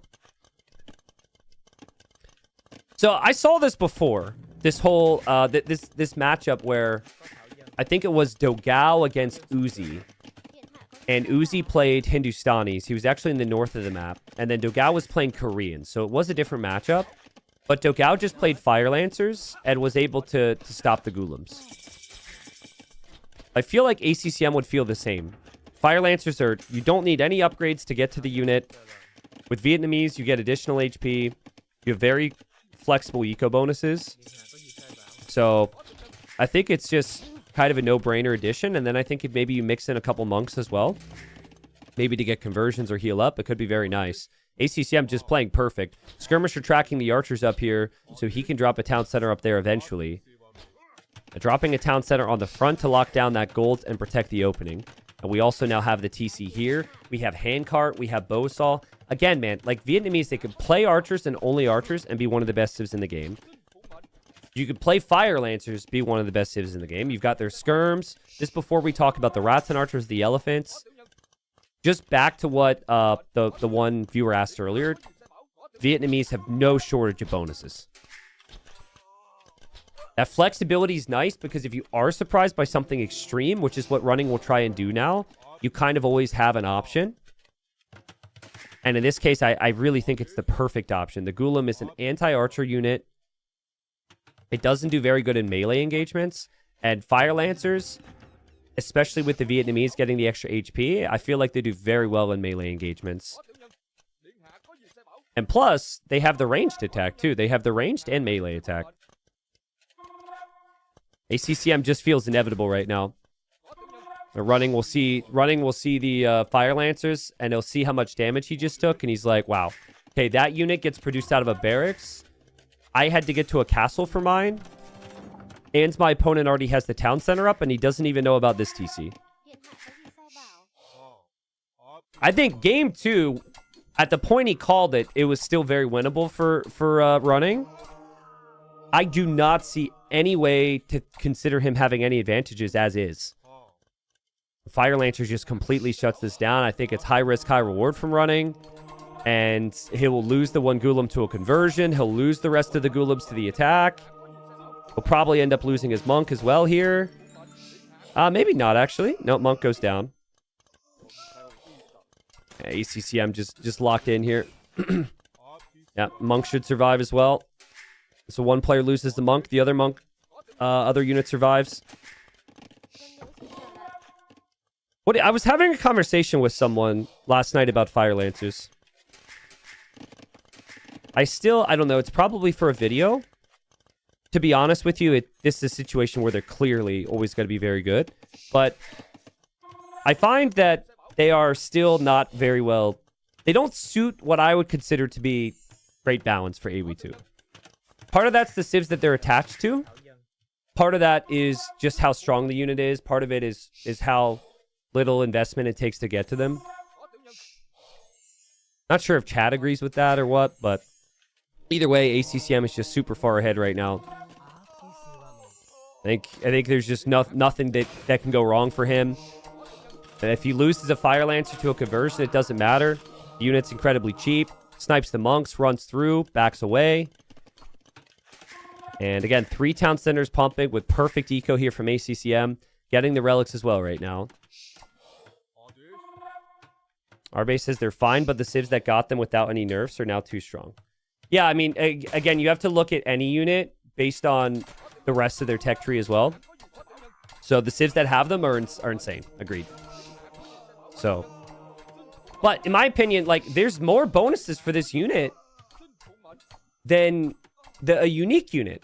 Like, it is a unique unit from a barracks and then attached to really strong civilizations. It has a ranged and melee attack. To me, I think the cost and the amount of bonuses of one unit from the barracks is too much, regardless. But it depends on what you consider the direction of AoE2 balance. So, doesn't really matter here, though. This is just something to talk about because ACCM is just too far ahead here. So, should be base melee unit that gains the range attack when chemistry is researched. Yeah, I mean, I like the idea if you're going to have multiple bonuses for a unit to make it somewhat strategic, right? So it's like, okay, you want this bonus, you have to research X technology and the way the pros and cons on the timing of that technology. With the Fire Lancer, I think it's just always, it's kind of like a no-brainer, which removes a little bit of the strategic thinking from my perspective. So yeah. I don't know, where are you going, ACCM? The 1 month, oh, okay. He's so buff, he forgot he had a relic in his hands for a second. And he was like, oh, all right. I couldn't even tell it was in my hands. I'm that strong, dude. And here come the Ghoulems. Here come the monks. 20 villager lead for ACCM. He shoots down a couple of the monks. There are some nice conversions for running. And running's also got more units here. So that's not bad for running. Gets the conversions, clears it up, pushes it back. Over here, there is a converted Ghoulem underneath his TC. Sneaky from ACCM. And ACCM will get a conversion back there. And might end up losing the fight. Ghoulem's still going crazy. No! Running! Look over here, please. No! This is imposter, man. This dude never liked these farmers. These farmers talked shit about him in high school. And now he's finally got a chance to get his revenge. And he's just slaughtering them right now. Okay. He's been spotted. Oh, and... oh, of course that farmer was weak. Poor running, dude. Poor running. It just happens to be a weak farmer right there in that final moment. It's just one of those days. One of those events for him as well. All right, Castle from running. I like the energy. And again, I respect the fact previous game I felt the resign was early. Here he's really trying to put up a fight here. He understands. So there's viewers watching. He's fighting for pride more than anything. It's got to take some pretty strong mentals to still be fighting at this point when you're staring down the barrel of having 1 win and 14 losses in the group stage. It's a very lengthy group stage. I guess technically 3 of those losses are not going to count anymore because with Nikov dropping out, but still they happened. And, okay, gets the castle up. So now that's 2 castles to produce Ghoulems. ACCM is going to go for a siege tower. As I guess a bit of a taxi here for his Fire Lancers. And his resources are banking up towards Imp. And he's banking up towards Imp. And remember, the Fire Lancer doesn't cost food. So you can still spam a very strong military unit without spending any food. And then your opponent has unique units from castles that cost food. You will never go Imp here in running's position. It's just not possible. The monks for ACCM already collected 4 of the 5 relics. The other relic is in this corner, which I guess running is going to get. And ACCM sees the Ghoulems, is tracking the Ghoulems, and will drop a castle there on the front. With that castle completed, he could then just make the trebs to push running. So running needs to stop that castle. He sees it. He's going for it. But there's just too many Lancers. And running taps out. Yeah, this game was over for a while. The Fire Lancer choice was a perfect choice there from ACCM. ACCM kind of made all the correct decisions today. Very clean, very strong, as you would expect. Running relegated from Titans League Platinum. That was the case before this series, unfortunately for him. He'll be in gold next season, where I think he will do very well. And ACCM moves on to playoffs, but I'm not sure which position yet. It's very likely that position is not set until we see the next series. I think the next series does affect this. Looking at Group C, and ACCM with a 3-0 puts himself likely into the second place position. So yeah, 1 more set to go in this group. We've got Sebastian Lewis coming up. Just to repeat it, if Sebastian gets 1 win, he locks that he is first, ACCM is second, and then Lewis is third. But if Lewis were to win 3-0, Lewis would swipe first place. He'd go first. Sebastian would go second, and ACCM would go third. And this all has ramifications for playoffs, so we don't quite know yet. So, Wizard, this is T90. How will Nikov's results removal affect predictions and fantasy team results? Fantasy, we can't really do anything because it's not like you can just like replace picking another player. So fantasy will change nothing. It's just kind of unfortunate. With the predictions, there will be the games that he already played will still factor in the predictions. And then the sets that he will not play, there's obviously no points attached for anybody. So that's the situation there.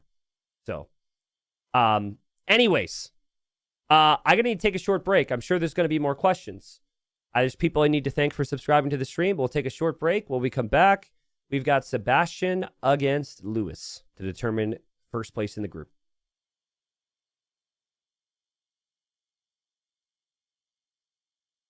Halsa. Hunter. Halsa. Hunter.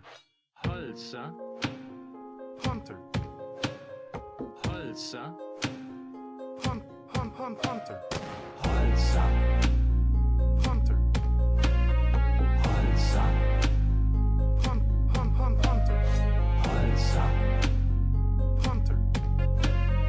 Halsa. Hunter. Halsa. Hunter. Halsa. Hunter.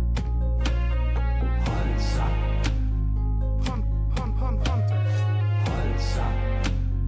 Hunter. Halsa. Wood, please. Halsa. Good job. You now have enough wood. Halsa. Good job.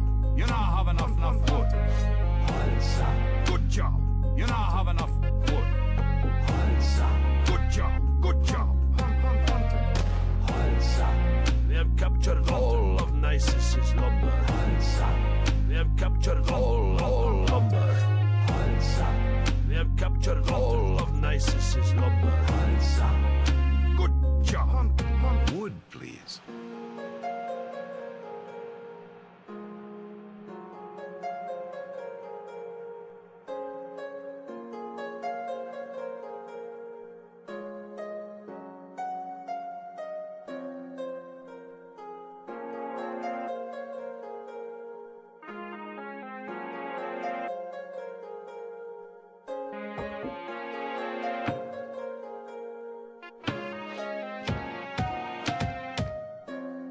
Wood, please. Halsa.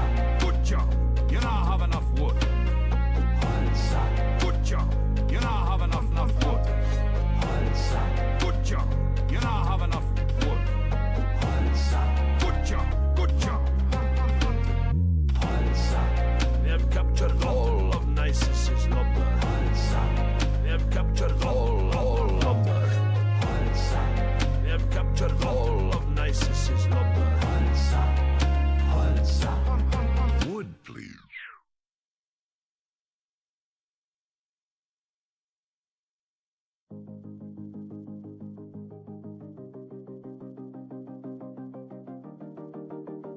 All right, ladies and gents, this just happened. Just now here playing a 1v1 on Mega Random. You'll notice 0 on wood, 0 on gold, 0 on stone. We both start with a Victoria. We don't need wood. Super strong. And he's like, wait a second.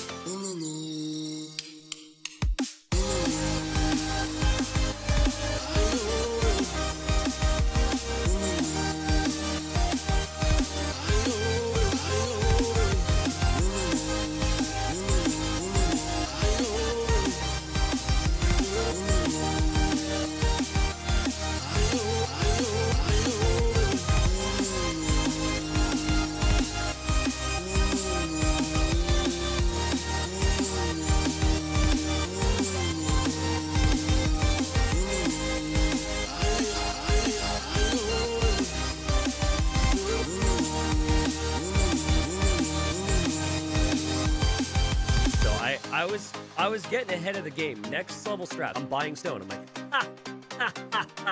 he's gonna have to mine it. Or if he tries to buy it, it's gonna be more expensive. Here I am, little T90, little naive T90. Just so happy. Just feeling so good. Oh, pass Slate faster. Just feeling so good. Oh, so here he is, and he sees my Fatoria, and he's like, wait a second. My Fatoria is nice and snug in the back of my base. He's like, wait a second. His Fatoria is in Narnia. Wait a second. His Fatoria is in Narnia. So maybe we're going to do something about that. Guys, he's going for redemption and monks. Okay?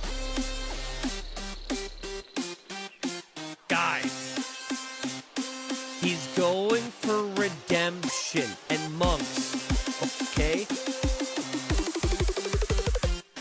And there he is, converting my Fatoria.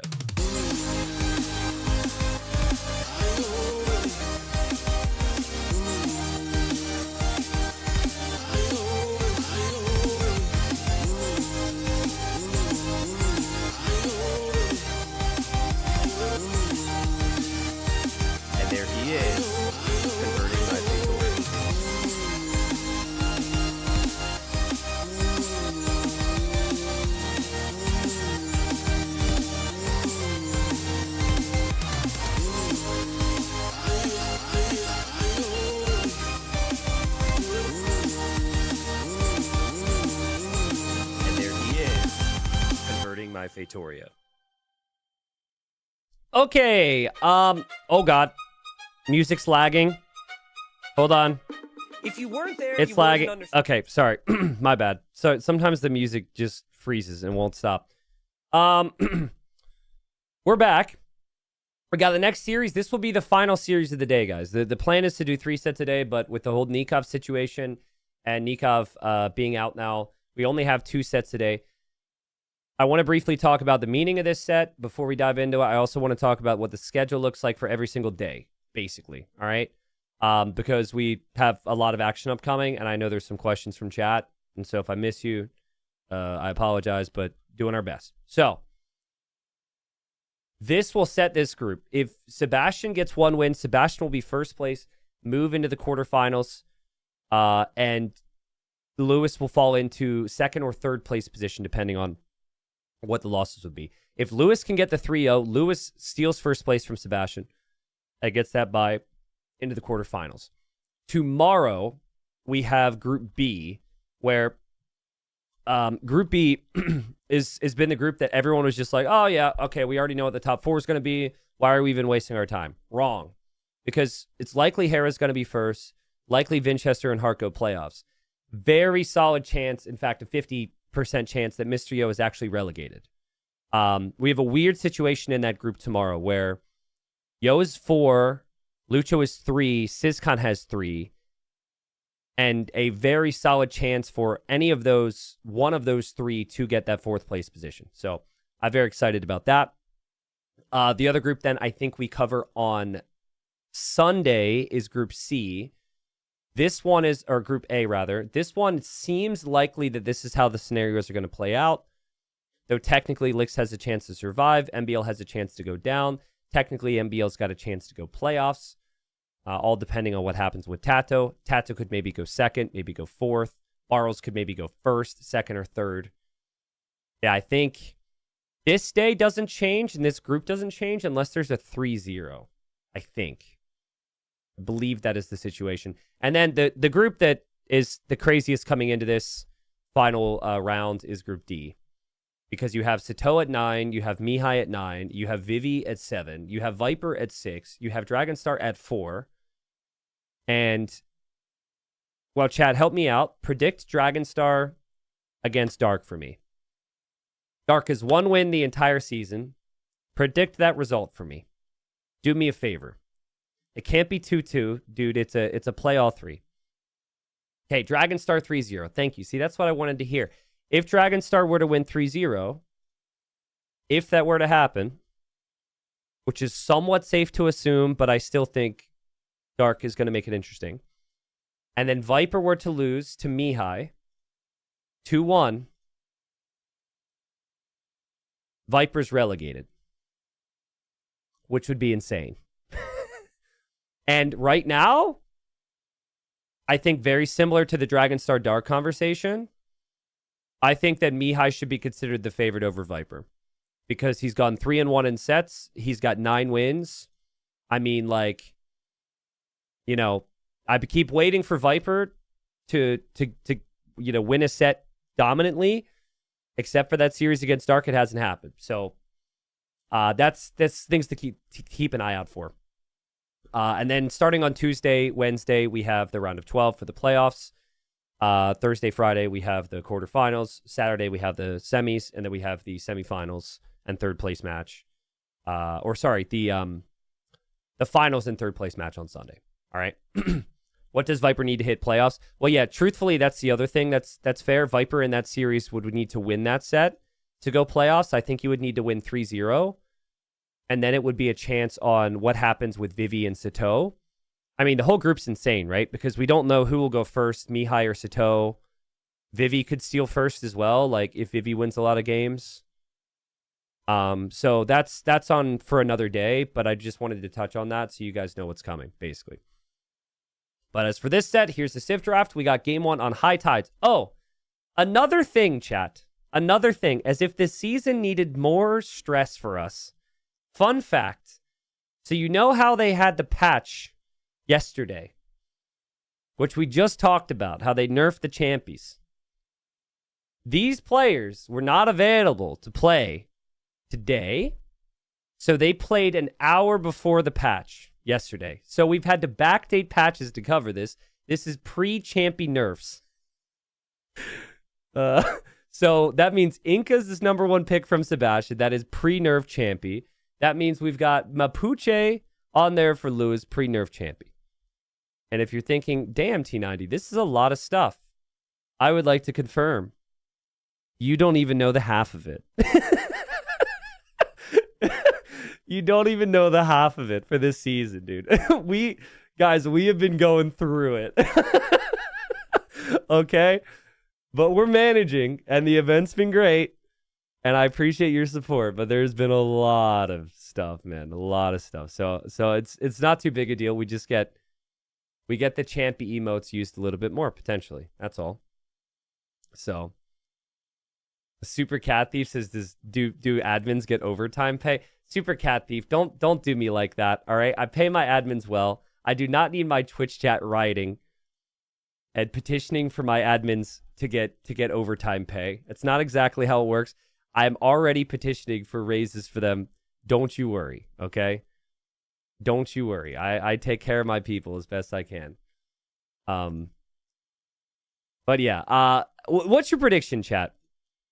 I just said it in the other set, but as we dial in here, what's your prediction for this play all 3? I think both players are playing insanely well. Both players have a lot of promise. I do not see Lewis getting a 3-0. I could see him winning 2-1. I do think Sebastian's the favorite. 2-1, I think, is really fair to both players because they're both insanely talented. That's my feeling. I'm seeing others agree in chat. We have other people thinking maybe a 2-1 for Lewis. If you want the drama, though, and some people they don't care about players, they just want the drama, you want Lewis to win the first 2 games. Because if Lewis wins the first 2 games, we have a very interesting scenario in our hands where the last game determines first place. All right? Adelaide says, T90, I have mixed feelings about you. Why would you say that to a person? Why say that to a person? Just leave the rest of that up in the air. Did you not think I was going to read that message? I guess I said some people have mixed feelings about the prediction. So I set you up for that. Keep me on my toes. All right, that's perfect. That's fair. All right, yeah, let's hop into game number 1. Game number 1 on high tides. I see the civs already. Very likely this could be a very quick game. But just because this civilization has seen incredibly high ban rates, and with the ban rate having good reasons. Gotta fix the flags, and we'll be into the game, everybody. All right. All right, folks, welcome in. So, this is the final round of group stage with 2 very promising players. It is likely, if not already pretty much confirmed, we will see both these players again in the playoffs. We've got Sebastian, who's currently sitting top of the group. Sebastian is playing as the Mongols. And then we got Lewis, who is currently sitting in 3rd place in the group, playing as the Dravidians. But if Lewis were to win 3-0 here, he would take 1st place. He would get that bye and go to the quarterfinals. Would be an amazing result. You have to consider with Lewis, this is his first time in Platinum League. So already being in the playoffs is going to be a very nice result for him. But then combine that with the potential to take 1st place. Exciting times for any Lewis fans out there. But yeah, the previous week, Sebastian swept ACCM 3-0. And that was just a stellar performance. So it's hard for me to look at Sebastian and not have a lot of faith that he's going to get at least 1 win here today. So surprising to see Mongols. We've got 6 civilization bans available for the players. And Mongols normally doesn't make it through because of that hunt bonus. And Sebastian already pushing in the hunt. Also, Sebastian is going for an early barracks with the Mongols. So he wants to go for early militia, most likely. On the other side, we've got Dravidians for Lewis. You pick the Dravidians mainly for the hybrid bonuses with the additional wood and the fishing bonuses to utilize the north. A big thing here, though, is will that dock actually complete and will the wood line be protected? If you ever see an opening like this, very frequently it just comes down to will the militia opening get immediate value? because it comes at the cost of your own economy. So you could say high risk, high reward. But Sebastian needs to know exactly where to go with his army here. You do, roughly speaking, know where your opponent's town center will be, but the scout is really important. I think it's best to probably leave that zebra for later and move forward. And let's watch this from Lewis's perspective. Lewis is like, we're in the dark age. This is fine. Life is good. We're all good. Okay, sees the scout. Now, you don't want to move in a way that indicates the drush is coming, right? If you double back too early, Lewis is going to know something's up. And walking around, looking around. Nothing I saw from Lewis's perspective would indicate that this is going to be militia. Sebastian comes back. Now you could be... Okay, that little double back right there could confuse you. But in the north, you're going to drop a dock. Now you look back at your wood line, and now there's militia. That reaction from Lewis is insane. That was insanely well done, but also he loses the villager. And just like that, guys, this build is insane. Obviously, you don't have a dock coming up. You won't have fishing ships. There's downsides to it as well. But Sebastian, I think, will be happy with a fast start at least. Lewis, though, will know that he can still get some fishing ships. And he just repositions his villagers onto the wood line. Unfortunately for him, he won't be able to push in that ostrich because the ostrich will be killed.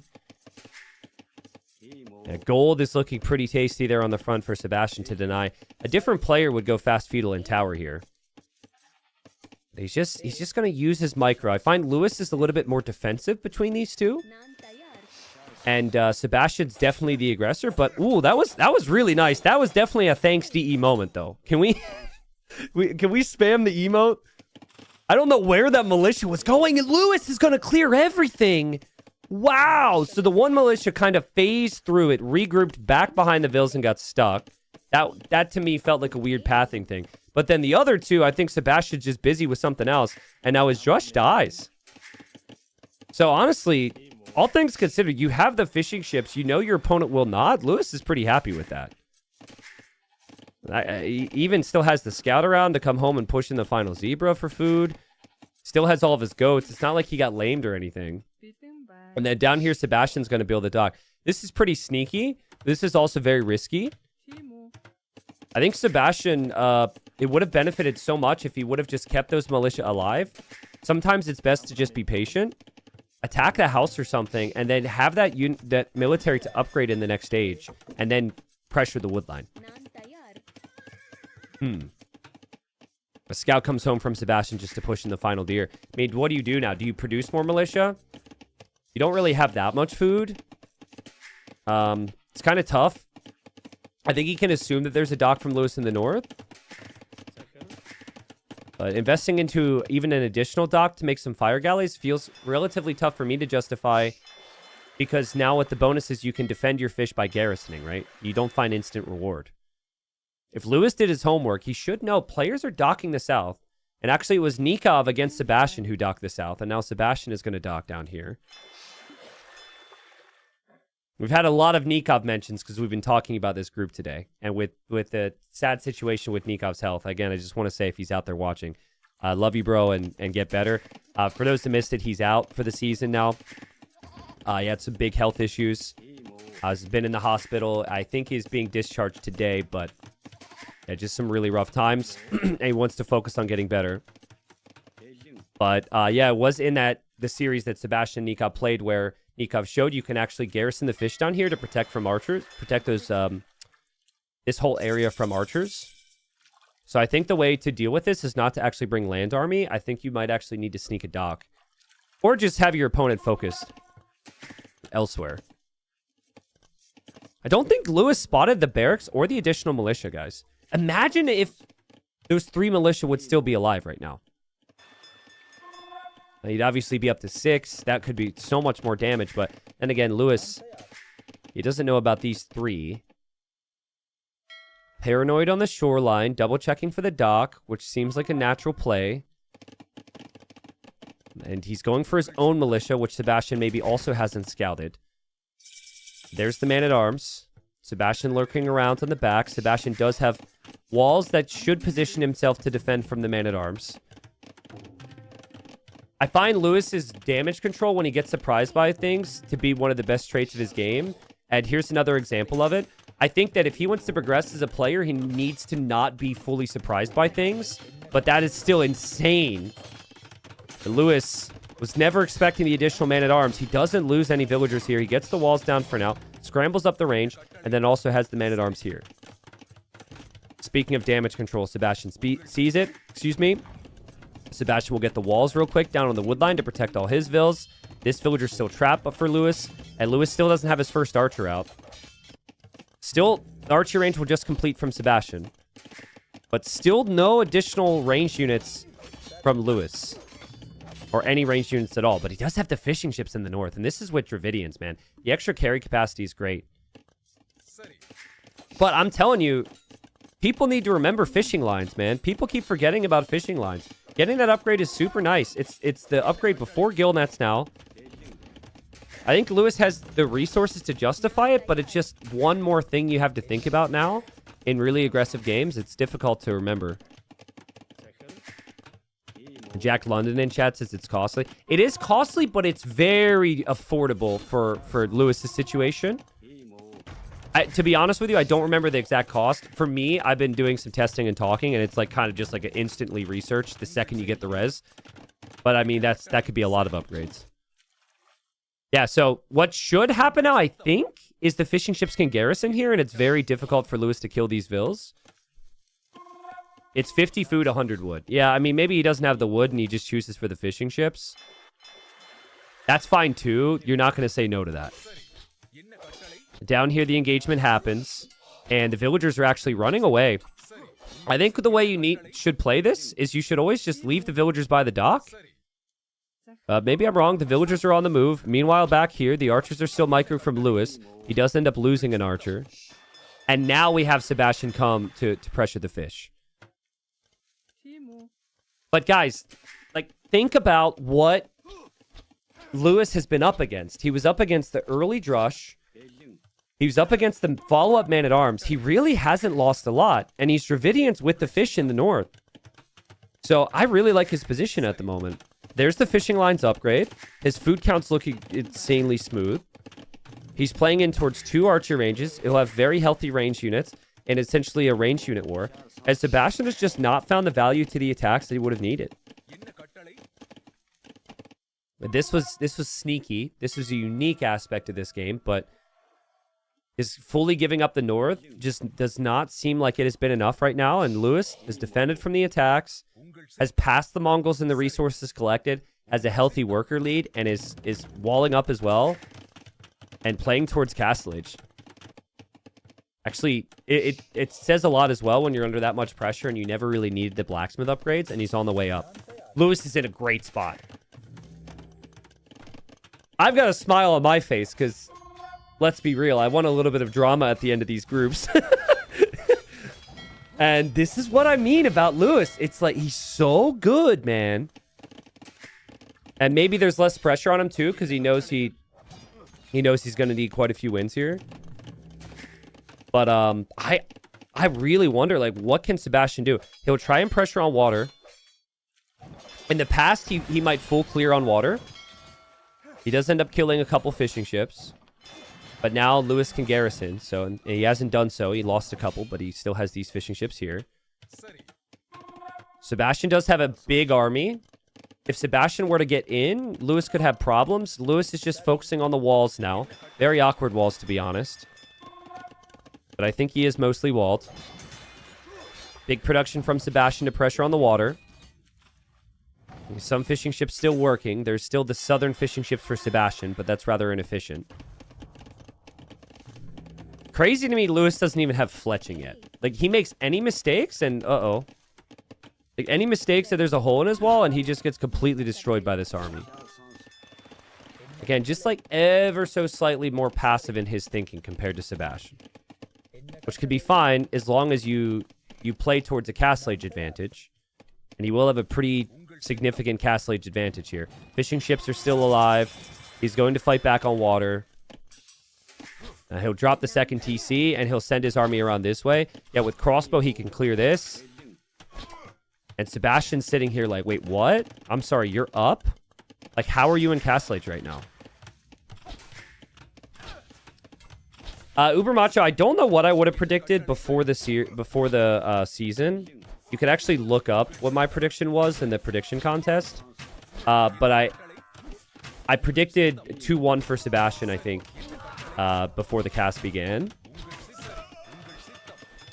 And I thought like a 2-1 either way would be really fair, but a 3-0 for Lewis would have been my least likely result. I would have expected a 3-0 for Sebastian before I would expect a 3-0 for Lewis. But, I mean, Lewis is super far ahead in this game as long as he can use the advantages. What I like is how he's had the perfect priorities here. The eco upgrades, the farms, everything's smooth. Going to reclaim water now in the north. Now he'll move forward with the crossbowman. And Sebastian will have a lot of work to do.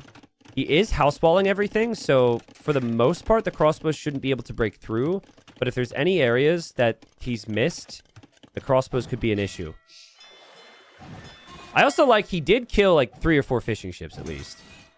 But yeah, now he's just going to lose the water in the north to the upgraded warships.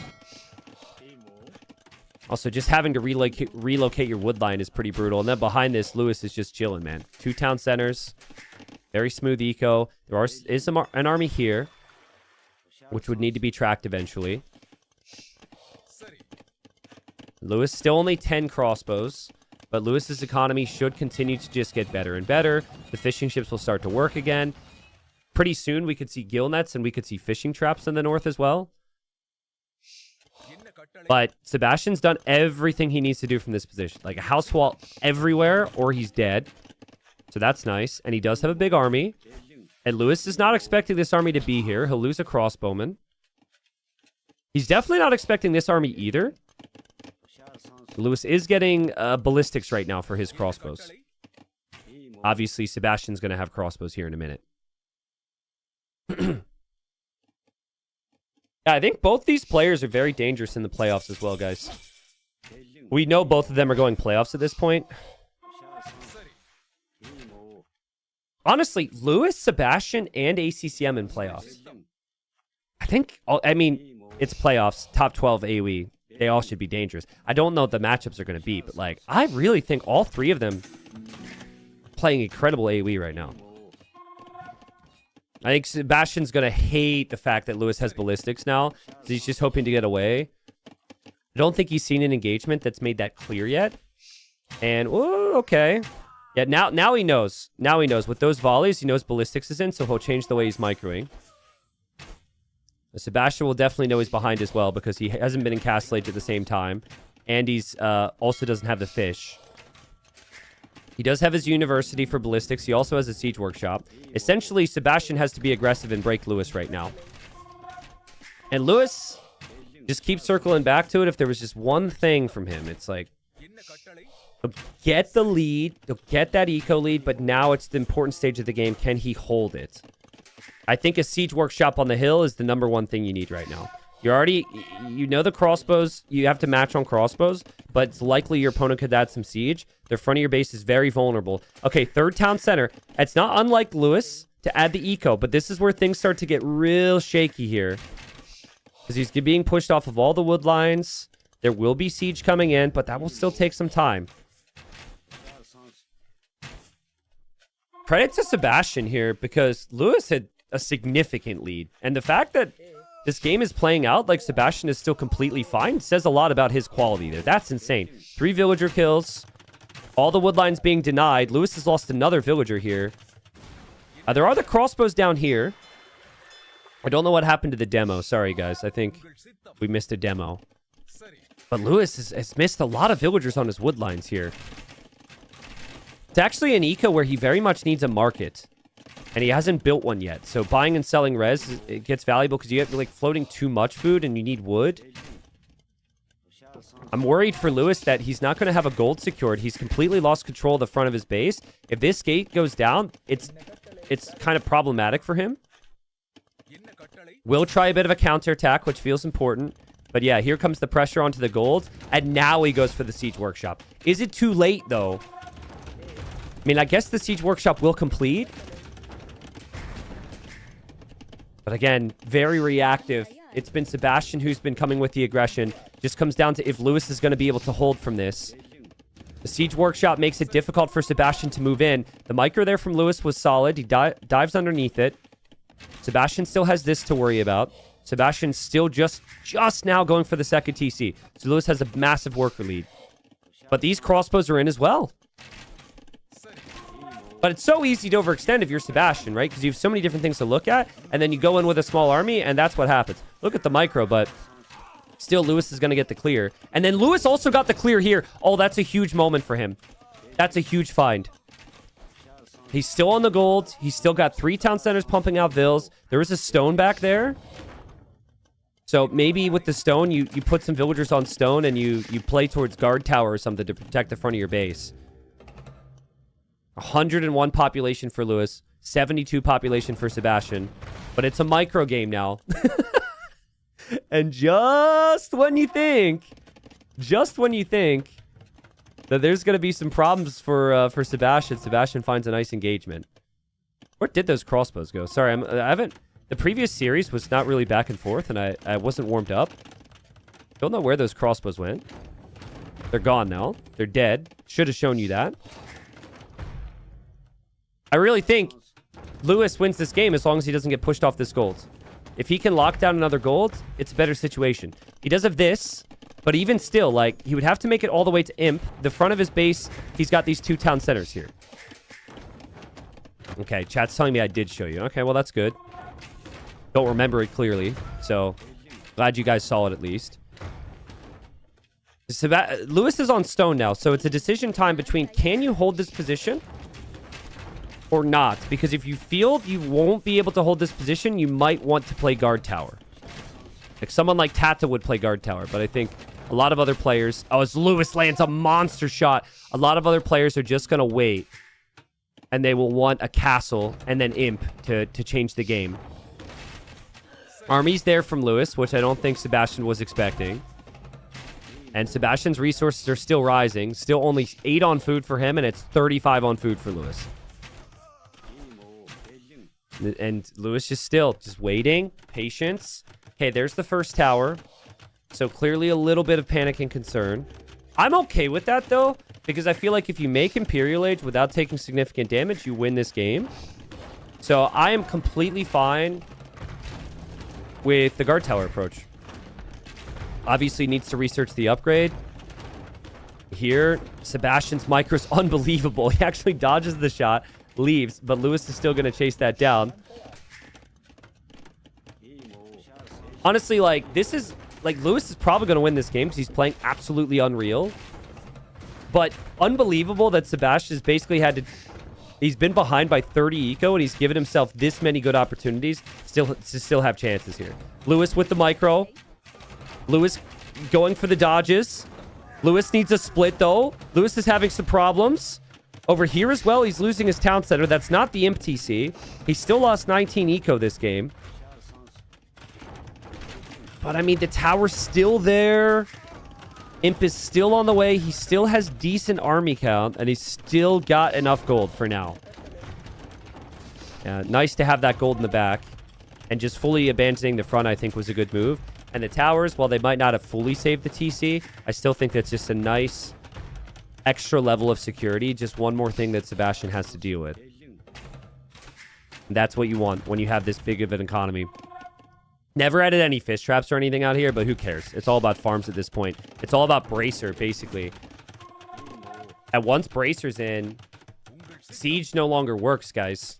Not at this level.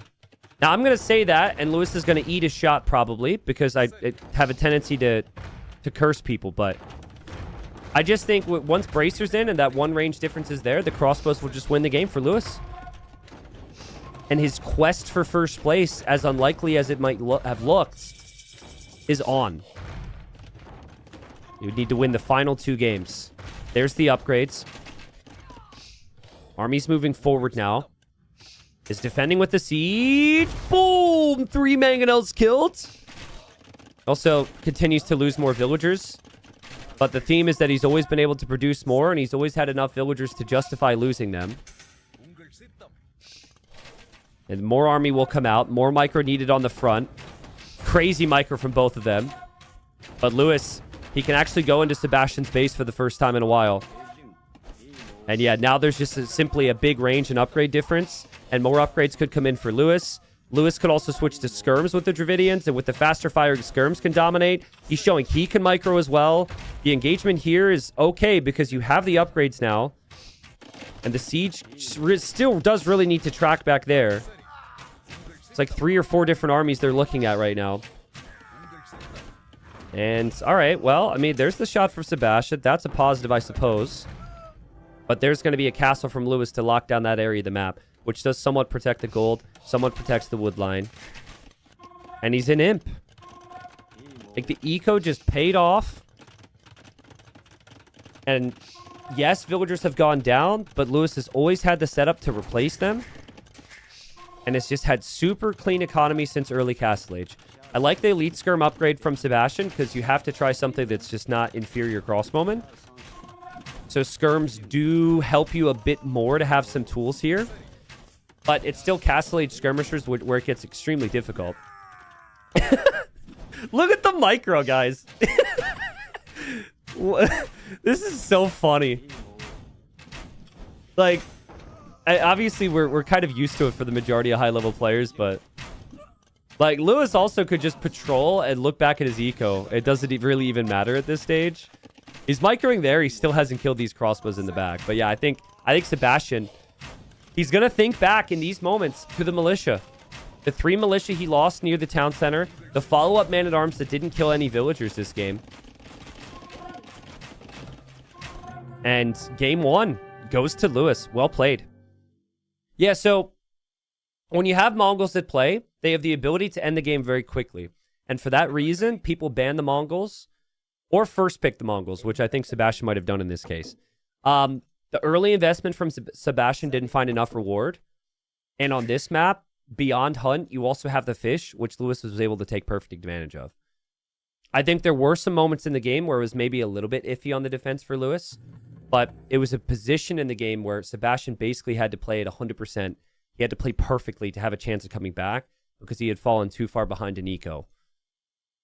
Very patient approach from Lewis. Again, his adaptability is awesome. I feel like if the game plan, even if the game plan isn't there or the scouting isn't there, he showed that he's able to adapt into it very nicely. And after losing the first villager, I thought it could get much worse for him. I'm telling you, though, Sebastian's going to regret losing the additional 2 militia. I actually want to go back and look at that real quick. We know why he lost the first militia. It, like, morphed into the woodline, weirdly. But, okay, so he loses that. But then, what is he doing in this moment? Okay, so he fixes his eco, and then he looks back and his militia are dead. So, I mean, that's pretty much it. Maybe he was looking down here as well. Chat, do me a favor. If that's a relatable experience for you when you go for a drush, you get real excited, you have a cool build order, and then your militia run directly into the enemy town center, please just type a 1 for me, okay? Sebastian needs your support right now. Yeah. You guys are like, yeah, that's normal, right? At this level, though, I'm not too sure. All right, so again, this series, while covered as live, it happened yesterday right before the patch, right before they nerfed the champies. Meaning that Incas, Mapuche on the draft, both potentially could be seen in this tournament. In this round. And it would be significantly stronger. Spoilers! But that's what we're about to see in game 2.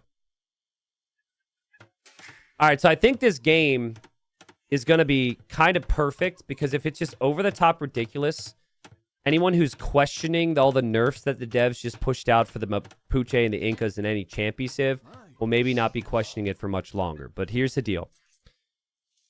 If we're talking live, like 12 hours ago, 14 hours ago or something, they nerfed the Champy Warrior. They increased the cost and the train time, a bunch of different things.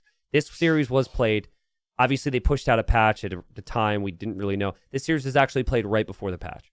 So, we got Incas for Sebastian. We got Mapuche for Lewis. Both these civs have settlements. Both these civs have the super speedy champies. They have since nerfed the speed. And Sebastian already trying to be as frustrating as possible towards Lewis here. But again, well played from Lewis. He knew it was coming. He blocks it off. He brings in his boar. I'm expecting an early barracks from both of them. I think that's the reason you pick these civs. And the barracks is already up for Sebastian. Now remember some of the bonuses that the Incas have for this. So your settlements and your houses give you extra pop space, which means you don't need to invest nearly as much wood into the things you typically would. You also do have cheaper food costing units. So Champies cost a little bit of food. And you also get the free llama. Llama is dead. Let's not forget him, though. Rest in peace.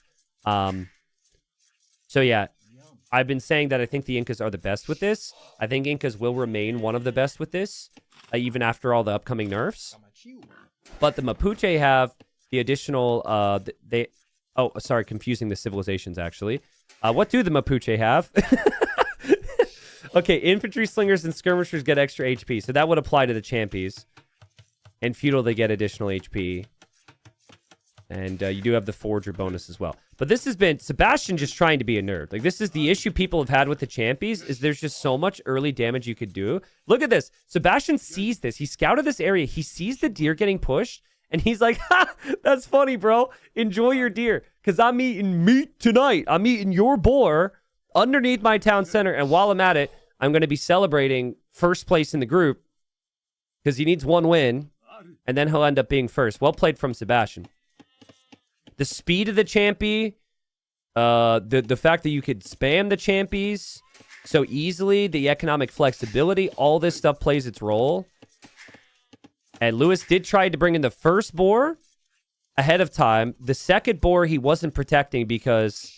he was pushing in the deer, and he gets the deer, and then I think he finds out his boar is gone. So Lewis will plan for life without the boar. Actually, does he even know? He's looking around like he thinks it's over here. I don't think he ever scouted to confirm it. He's definitely playing like he's unsure. Obviously, he lost a couple random sheep as well. This is really smart. Don't even try and take the sheep home. It's about denying it from the opponent. Guys, if this sheep ever gets found by Lewis, I will give 20 subs, okay? We'll make it interesting. If Lewis ever finds that sheep, we'll give some subs. More Champies are going to be on the way from Sebastian in theory. He has to fix his eco. But again, he's got the settlement on the wood, and he's got it on the gold. And so, because of that, and because of the extra pop space, he doesn't have to invest any wood anywhere else, really. He can load everything up on food, and he can keep spamming these Champies. T90, you said no betting? No, I just said don't be obnoxious about the bets. There's a difference. And this is... We're betting subs for the community. It's charity. I can't help myself. I've never end up benefiting from this, but yet I like to make the bets because it makes it interesting. So, guys, if your opponent on this map is out of food, they have an area to go. But that area is obviously very, very risky. If this would be found, I think it's game over. But Lewis feels like he has to take the risk. Really surprised he never went for his own Champies. I feel like one of the bigger reasons you pick these civs was for the Champy rush. Sebastian never scouted that, though, so for now he doesn't know the villagers are out there. Lewis has no loom, too. I mean, those villagers would be dead. But he walls up this settlement. He walls up this settlement. Are you guys beginning to see why they nerfed the Champies? Look how many there are. Sebastian still has an awesome eco back at home. Again, though, in my take and my videos I've made on this, it's not just the Champies, it's also the Incas. The extra pop space from the settlements, the llama, and the house. You can do so much. As Sebastian is also on food in the middle. But he's still spending resources on Champies. And Lewis is on the way to feudal age. Lewis is going to push in the deer. Now, that's interesting. Let's see if Sebastian notices that. Because the deer does two things. Obviously, that's a target to get some damage. But that also doesn't make you think your opponent's in the middle at all on any of these deer. And Sebastian's got enough units. He's probably going to send one unit over there to stop that. And now you see two vills. And no, Lewis, you should have never pushed the deer. I swear, him pushing the deer is going to be the biggest thing in this game. Because now you go over there to stop the deer. And now he's like, wait a second. Why were there two villagers? Aha. Aha. Oh, man, that's rough. That's rough. I mean, he's trying to make his own champies. He will be in feudal age to upgrade his champies. However, it will be about 3 champies for Lewis, and right now it's 11 and counting for Sebastian. He's about to get housed, by the way. So he's oh no, he's about to get housed. Normally this would be really bad. He'll just build another settlement though, and he will no longer be housed for a very long time. The champions are here, and Lewis is getting completely massacred. Game 1, Sebastian wasn't able to get the damage done with the early infantry. Game 2 is #1 pick on the draft after 6 bans, by the way, and neither player had banned the Incas. Sebastian dominating with the champions. This is looking really bad for Lewis. 2 villagers dead. And Lewis, he never knew what hit him. And 6 bans. I feel for someone who's getting championed. Obviously, the devs eventually nerf this, but like 6 bans and you don't ban it, and then you're sitting here just like, what was I thinking? He's repairing the settlement for now. Did he get Champy Runner now? Nope, no Champy Runner upgrade yet. So these are still just Champy Scouts. Champies can build outposts, which is kind of an unexplored aspect of this. But it makes sense on this map to maybe build a couple outposts to see if you're going to be attacked. And another barracks there for Sebastian. But yeah, he's played it to its maximum. He has 2 houses the whole game. And he's at 65 pop space. It feels like you're playing as the Huns when you play with the Civ. Especially with the Champy spam. He doesn't have Loom, though. Wow, that's crazy he didn't have Loom. He had that much control, he thought it was going to be fine. Okay, Champy Runner is in. Is Champy Runner good enough, though, to make up the difference in the military numbers? I'm going to assume no. These 2 villagers are still just permanently repairing. The Champies also have the same speed. At this time, they had the same speed, the Dark Age and the Feudal Age Champies. That will be changed, so the Feudal Age Champies are a bit faster. So that would be an advantage for Lewis here. And obviously the Champy Runner upgrade will come in for Sebastian as well. He's up a couple villagers. He's up with worker efficiency. He also has access to all the food, which the opponent really does not. And Sebastian is just so far ahead here. It's not even close, guys. It's not even close. I don't see any way back. For Lewis, it would have needed to be in Feudal Age. He could have gone for archers.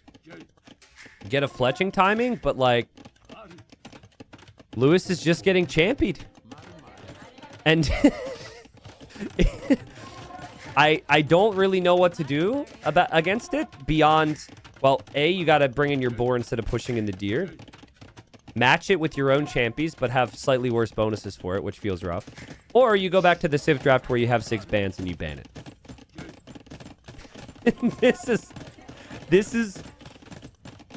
This is why they nerfed the champies, okay? What would be the biggest content creator thing is we're going to upload this video to YouTube as this is why they nerfed the champies.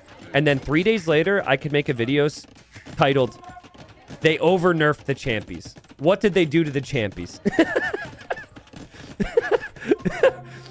That's what I should do. I don't know if I'm going to do that. But if you're wondering why, I mean, this is just ridiculous. Again, Sebastian built like 3 houses the entire game. He was able to spam this unit, which was very fast, with a super flexible eco. It's not just the champies. It's the settlements. It's the other bonuses that the Incas have. And it's also the map as well, taking so much of the food. I really wonder, like, Lewis had a tough situation regardless, but I swear he was getting away with the food here, and him trying to push this deer gave it away. Like, I think the deer screwed him over so hard. If he doesn't have to push this deer, he doesn't need to take any fights. But then he starts to push the deer, and then Sebastian sees it, and then Sebastian sees these vills, and then naturally assumes, oh, they must be headed over there, and then the rest is history. Like, if Lewis doesn't try and push that deer, if Lewis just masses his champies and just kind of waits for the Champy Runner upgrade, maybe he could be more patient. Maybe he could change all of his decisions from there. But just showing his hand there was just brutal. So, GG. There was no sheep find, unfortunately, guys. No gifted subs. If you thought that was going to happen, you got your hopes up. But, yeah, well played to Sebastian. We now have 1-1. Let me double-check the situation. I believe this should lock Sebastian in the first place. Obviously, we're going to have the third game played anyways. And this could have ramifications on second and third in the group. But just based on what I've been saying, I believe that result should lock Sebastian. Yeah, first place for Sebastian. It will be second place for ACCM regardless, because if Lewis wins this next game, he still loses the tiebreak up against ACCM. So I think that's the situation right now. Right now, we got 9 for Sebastian, 8 for ACCM, and then 7 for Lewis. And again, reminder for anyone who missed it. Nikov is pulled out of TTL. None of those results are applied. It's zeros across the board for any results anyone has played against Nikov or couldn't eventually play because of the health issue. So,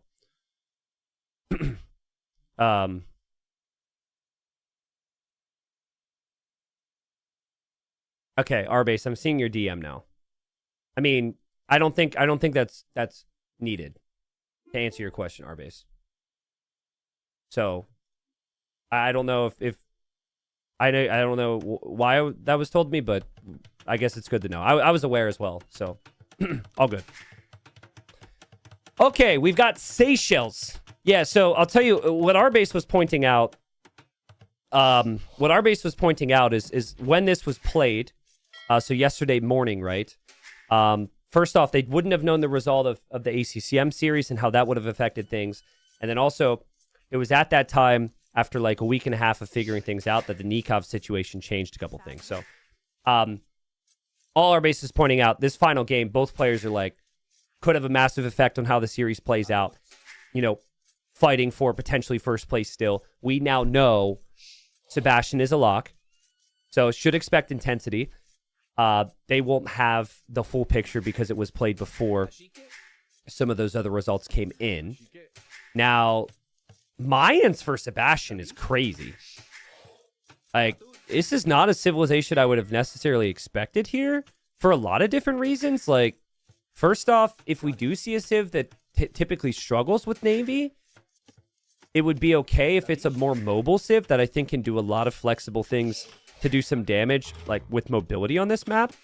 But I find Mayans are both not a... Well, actually, hold up a second. I find that I actually don't know a damn thing, chat, because I'm looking at this. Fully upgraded Galleot, fully upgraded Carracks, fully upgraded Fast Fires, fully upgraded demos?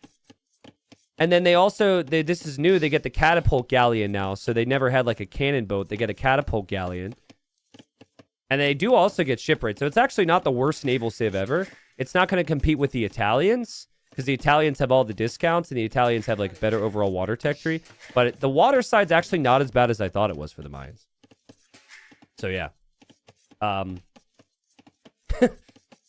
anyway, Sebastian moving forward with the 2 villagers here will likely dock the middle. For Lewis, he still has a decision to make, and if he wants to dock the middle or dock the outside.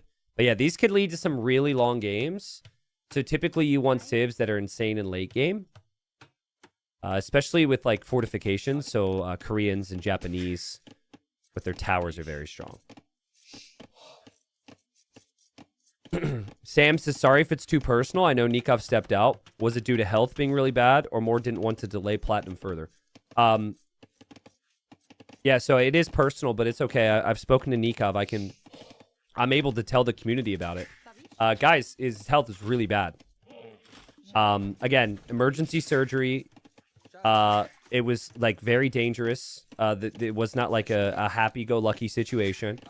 Was then out of the hospital and then was readmitted for other things that were very concerning. And he's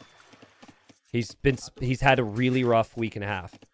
So what we tried to do, obviously, priority is Nikov, you want to take care of yourself, but we did our best to communicate with all the players, communicate with Nikov, and we just basically did everything we could to just manage the situation for him.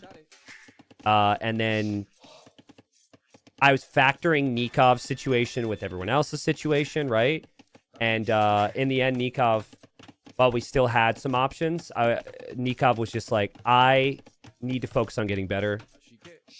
I appreciate all the options you're giving me, T90, but I need to be healthy. And it is only adding more stress to me that we are trying to conclude this and whatever ideas you have for me, basically.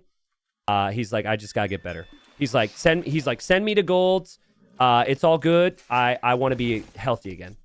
And we talked for a very long time. So that's the situation. It's ultimately Nikov's decision. We had some fallbacks to potentially to tweak a couple things. I mean, dude, guys, you have no idea how much time and calls and conversations we've had on it. But yeah, that's it. So, and yeah, I respect Nikov a lot, and I want him to be healthy first and foremost, and he'll bounce back. And it's just unfortunate, but we are human beings, and things happen, So, but yeah, if you have any more questions, you can ask. Nikov himself will make a statement eventually, probably on socials. But he told me everything I was able to say and share, and he said he's completely fine with me talking about it to you guys. So there's some level of transparency on that. So, all right. So Lewis, he doesn't see this right now. He's docked the outside. He's scouted the middle. He's thinking about water, but he hasn't scouted the barracks down here. So he's looking around. He doesn't see the barracks. I think you would also look for the barracks here because you might see the man-at-arms from home, rather. But yeah, forward man-at-arms from Sebastian, and even though the Mayans do technically have a really good navy, in his mind, I think he's thinking all about the land. And then it's an afterthought what type of navy the Mayans actually have available. But there's got to be alarm bells going off for Lewis right now because he's not seeing anything. Like, there's no barracks here. He didn't see a second docks. He sees Vils on gold, so like he's looking for a second dock right now. And still just fully unaware that there's a forward barracks here. About to be man-at-arms and probably archers. T90, can we set up a GoFundMe for Nikov? I'm not doing anything like that until I talk with Nikov first. I'm talking to Nikov, and we're going to sort out something for him if necessary, 100%. So that's, believe me, I'm 3 steps, 5, 10, 15 steps ahead of you on that. But we're going to, I'll keep in touch with Nikov, and yeah, I'll let the community know for sure. All right. Surprise from Lewis, or for Lewis. He loses the villager. The men-at-arms come in. He just completely, he didn't expect the pressure, and he's been incredibly greedy. He's gone for the fishing ships on the outside. He, I guess, was just completely surprised by this, but he does need to adapt into it now, and now he adapts into the archery range. Sorry, by the way, I have limited time to talk because we have a game here. I know there's a lot of different things happening. I wasn't trying to come off as insensitive on any of this. I just have, like I got 12 seconds of time to talk about anything that's not this game right now. Not trying to discount any questions. I know it's a lot to take in right now. Lewis lost another villager over here. I mean, when you have this much pressure happening, very easy that one villager gets forgotten. I'm not sure what happened, but I think there's a hole here still. Feels like that villager wandered out to just automatically build because she was told to build something that was part of the inner wall, maybe. The thing is, Lewis can stabilize from these situations, right? There's a clear difference between them. If you look back to game number 1, like Sebastian goes aggro, Lewis plays heavy on the eco. To the point where if Lewis loses a little bit of eco, it's still a very adaptable situation. So we've got the gold. Now, I'm just shocked he hasn't chosen to tower here. I think a lot of players would tower. It protects your wood and it protects your gold. But he's going to play ranged units. What Sebastian's able to do behind this is you get the mill on the shorefish and on the berries. And then you also get the mill here on the box turtles. And he is denied that 600 food from Lewis. But, I mean, Lewis has kind of stopped the bleeding. It's cheaper for him to go up to the next stage. He's always had the fishing ships out here. And also has the double dock as well. I think Sebastian has looked around. He's double checking to see if there's any dock towards the middle. Doesn't see anything yet. But Sebastian really more than anything just focusing on his eco at the moment. But Castle Age is not really as close as it will be for Lewis. I think it's very similar to game number 1. Like Lewis on hybrid maps, he adds fish, he delays upgrades, and he just says, all right, kill more. Go ahead, because I'm going to add more eco. And then Sebastian's the exact opposite. Sebastian goes for the upgrades, Sebastian goes for the damage. But it's just, at times for Lewis, I feel like if he actually just, like, did something preemptive, a little bit of scouting, a little bit of upgrades, he'd be in a better position. Another villager goes down. The fletching will be on the way. He is on the way to Castle Age. The eco count's still looking pretty good. And, ooh, big moment in the game. Big moment in the game. Is that a patrol? Oh, man, Sebastian actually finds that. That's huge. That's such a good play from Lewis, too. To sneak the side docks to go kill his fish is a great strategy here. For Sebastian to notice that is unbelievable. Sebastian's still losing some archers over here, but that's worth it. You know that your opponent will sneak up the docks, and you're going to deny it as well. And Lewis will see he's been found. 2 more villagers down. Assuming that villager ends up getting sniped. Now, you could just go again. You could just commit the villagers again to the more forward dock. Because Sebastian's still very busy. And, oh. Get in. Get in, you idiot. Get in. Oh, he saved. He is saved. 1 HP in the transport ship. Damn. Did he plan that? Well, okay. He had the transport over here. That's interesting. This dock is really cool. Because remember that one game we saw with I think it was Vinchester and Lucho, and the players never thought about using the transport to dock out here that much? These islands become really important. This guy's got his own island now. Let that be a lesson to you all. You might be on 1 HP. You might feel like there's no chance in life. There might be no monks around to heal you, no transport to pick you up. But if you keep fighting, if you keep working, you will soon have your own little colony with 2 tiles of gold and 3 tiles of stone in a dock. But, you know, that's something. That's something. Lewis is on the second TC. Lewis is adding fish like crazy. And, oh, Sebastian actually spots it. So, ooh, wow. So Sebastian has seen 1, 2. Is he going to find this?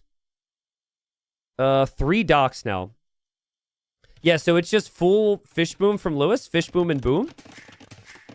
And it's going to be full land send from Sebastian. Sebastian wants to play crossbowman. And if Lewis had a lead skirm right now, he would completely smash this, and he'd have such a nice position. But he doesn't have a lead skirm yet. The armies are going to find each other in the middle, and Sebastian's bringing more villagers, too. The siege workshop will eventually complete. Lewis sees the army. Lewis will drop the 3rd TC. Did he get any of the eco upgrades for the fish? He did get fishing nets, at least. And Sebastian with a beautiful little gate there. Blocks it off so the siege workshop can complete. And Lewis will micro as many crossbowmen down as he can, but he might end up losing some of these skirmishers here if eagles come out too. I don't know. It's pretty good. If you end up killing the crossbowman count and it's just siege, then you could just go for a knight or something. That's not what Sebastian would have wanted. He does have more crossbowmen over here. He will drop the 2nd town center at home, but 16 eco lead for Lewis. It is unfortunate that, like, Lewis, at this point, probably feeling like this could take him into the 1st place position, you know? We know that's not the case. Gilnet's now for Lewis. Yeah, this is... I think maybe this is how you should play the map. So many people fight water in the middle. I guess water in the middle adds value, but I really like the sneaky transports and the fishing ships out there. Yeah, and it's really tough to recover your economy now if you're Sebastian because you have to add so many farms because you don't have the fish, and it takes your focus away from the micro. There he wasn't adding farms. Maybe Sebastian will want a dock, actually, to go pressure those fish. That's the thing, is there is no resistance whatsoever there. Lewis is just simply getting away with it, but if Lewis was up against some Navy, it would change the game a little bit. A long-term, Lewis is going to need this gold and this gold. But for now, he's got enough gold back here. A crossbowman run around from Sebastian. Has killed 4 eco this game and lost 0, but is still behind by 30 eco. because Lewis just continues to spam fishing ships, and Sebastian's done nothing to deny it. He knows it's out there. He's scouted the docks. I'm not sure what he's assuming is the case. I think he's just putting all of his focus here. Eagle for Sebastian. Goes down to the town center. I think there's going to be a click for Sebastian at some point here. Maybe you can't because you're so fixated on the crossbow micro. But, I mean, you've got to have the awareness to know that your opponent's fish boom is why they have such a big lead right now. You can even see the fishing ships there. The micro for Sebastian continues. Lewis goes for the attack ground there. God, the micro from Sebastian is so good. It's so good. He even has a mangonel down here. Now, Lewis showed he has a stable. I think it would make sense for Sebastian to consider monks. Like, just a couple monks near the siege would make sense. There's a lot of different areas to focus on right now. And I think it's very easy for the player who's behind economically to just get hit by the siege from Lewis, especially when you're fighting up the hill. It's extremely difficult for Sebastian. On the backside, he gets destroyed. I say destroyed, not yet, but it's still just so difficult for him. Lewis loses another mangonel. Man, the amount of times that Sebastian has gone into fights where he should always lose and now micros it is insane. But it's like, what do you want? Do you want that level of micro where you have to get the kills? Or do you want the position where you have the eco lead and you can afford a couple losses? I think you want Lewis's position. And Lewis gets Sebastian gets rocked by Lewis again. Lewis still holding. Lewis is getting +2 armor for knights. He will drop a tower here, which actually gives him the ability to play towards water there. And Sebastian's still running away with the crossbowman. Guys, I'm kind of surprised that Sebastian never once, after seeing all of this, never once tried to dock the outside. The reason for it, I've already given. It's just because he's full focused here. And he picked this civ to play land and not play water. But there is not a single boat beyond the fishing boats and the transport ship to protect any of this. And Lewis is dreaming right now with that eco. Lewis is going to go for a big switch into knights. Has the food ego to go for +2. And he's just kind of braced himself for the attacks. He hasn't killed any eco this game, but he's expanded his own economy. Did lose another mangonel there. Does have +2 armor in, and also will have bloodline. So these crossbowmen should get killed off. Now the game changes a little bit. Because now suddenly knights are very dangerous. And the knights could always counterattack at some point. We also have Lewis in the middle making some hulks to pressure what's left of the fish from Sebastian. Lewis will land his own shot here. Okay, no he won't. Never mind. He loses the mangonel again. Was looking over here, though. Knights get the clear up. And I think the knights all would need to converge in this area now. If Lewis can clear this, he can just drop a castle in the area and everything's fine.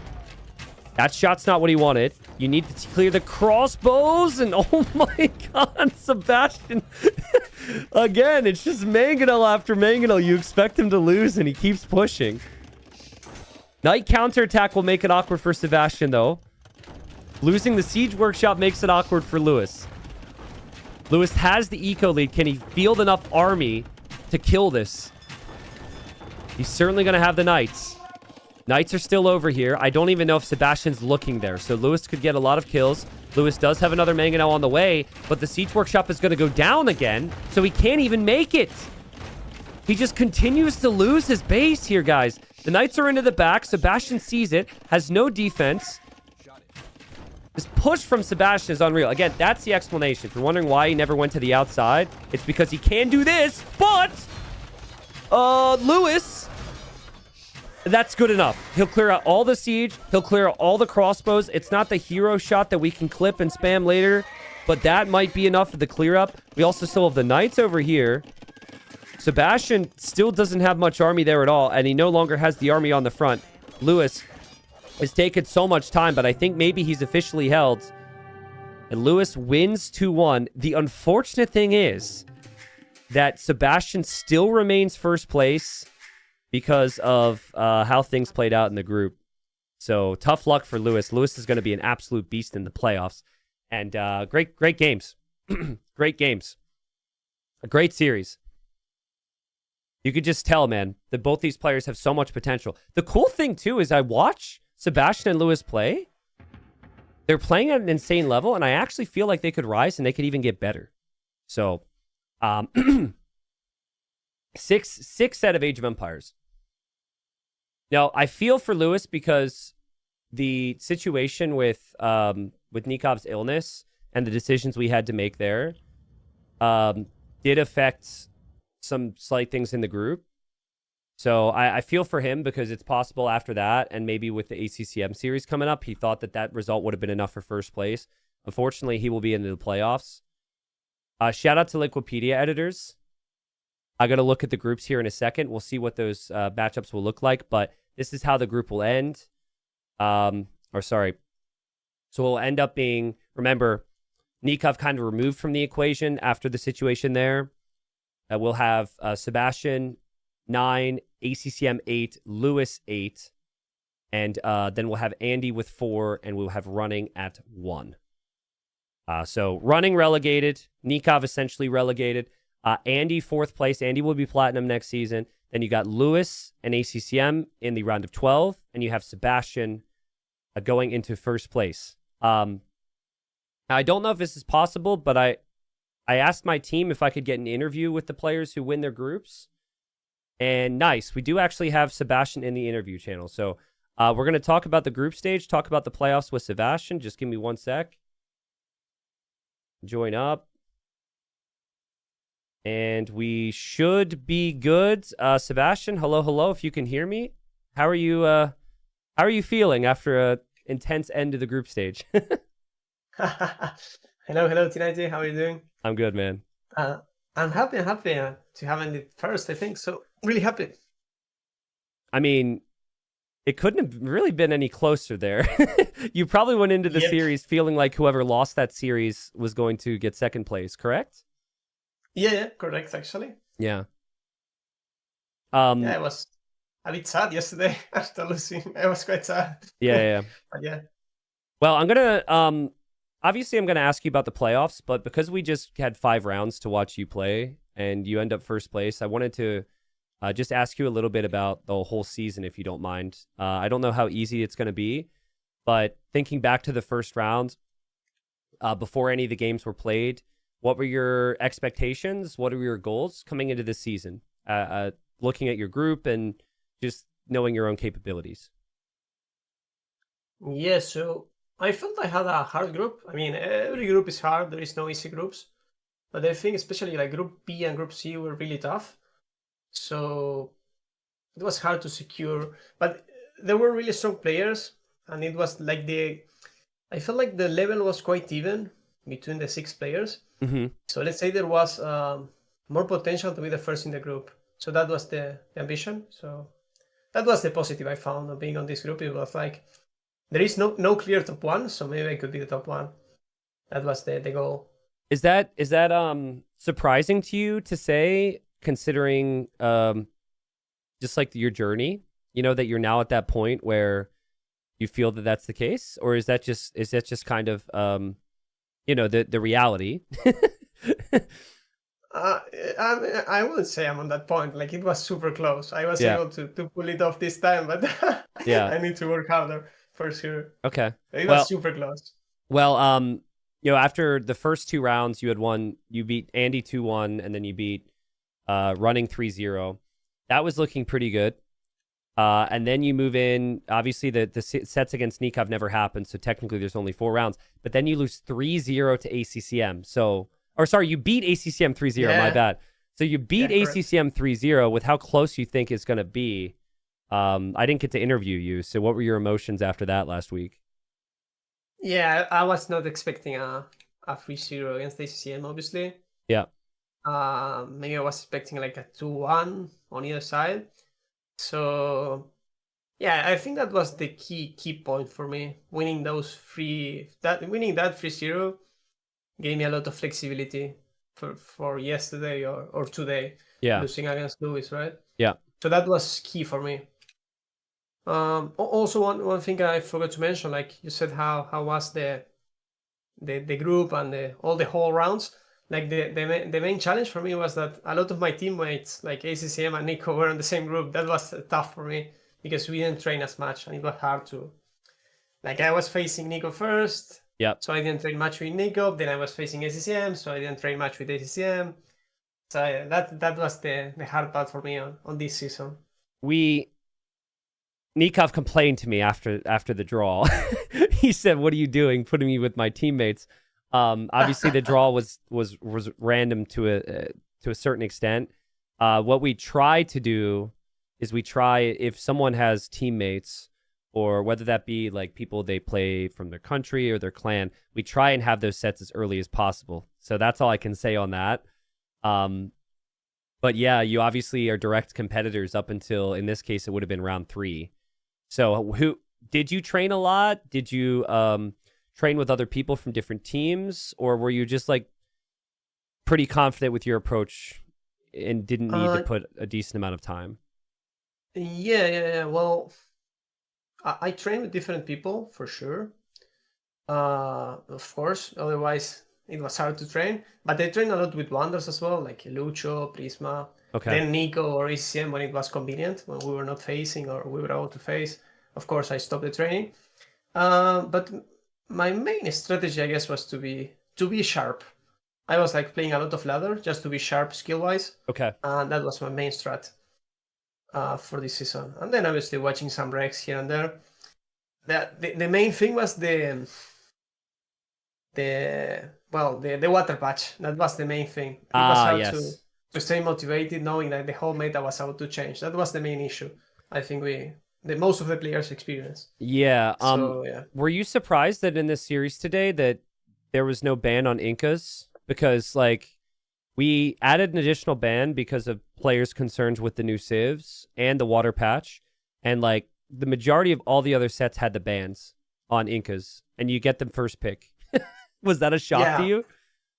Yeah. Well, I was surprised when I saw Inca Omen. I was like, zero hesitant. I was just going to pick it, of course, especially for Bali, because on Bali it has to be insane. Yeah, like it's stronger. You imagine on Bali where you get all the map control and you take the fish and rabbits. Yeah. So I was quite happy with getting Incas, but it came with the downside that I lost Italians and Dravidians. So then suddenly, like my Seychelles plan was like destroyed. He had the 2 really strong ship from the map, and I had to pick another ship. I picked Mayans, but it was decent, but not good enough. So yeah, that was the issue. Okay, awesome. Well, I wanted to ask you, Liquipedia is not updating for me here, unfortunately, for the viewers, but we know your group. We know kind of where you'll go. So I just wanted to just ask you, obviously, first place, you get a bye, which has got to be nice to just be able to relax and watch where everybody else goes. But you're going to be sitting there. You're first in Group C, and you're going to be waiting for how the games play out. But, you know, the favorite probably to make it in your side of the bracket is probably on the other side, like Leary there or something. So just overall thoughts, making playoffs, having the bye to the quarterfinal. What players do you want to face from like, just for fun perspective? What players do you think are the most dangerous right now in this season of TTL? Okay. A lot of questions. I know I just asked you 4 different questions, so feel free to. It's fine. It's fine. Like, I will face whoever comes, and I will try to beat everyone. I think I'm on a good level, so I will give my best. I will try to remain confident. Obviously, probably the hardest one will be like Hero Aliri will be the hardest one. Yeah. Hard, Pinch. Those players would be really a big challenge because they are really, really good mechanically. They will be hard to beat. Yep.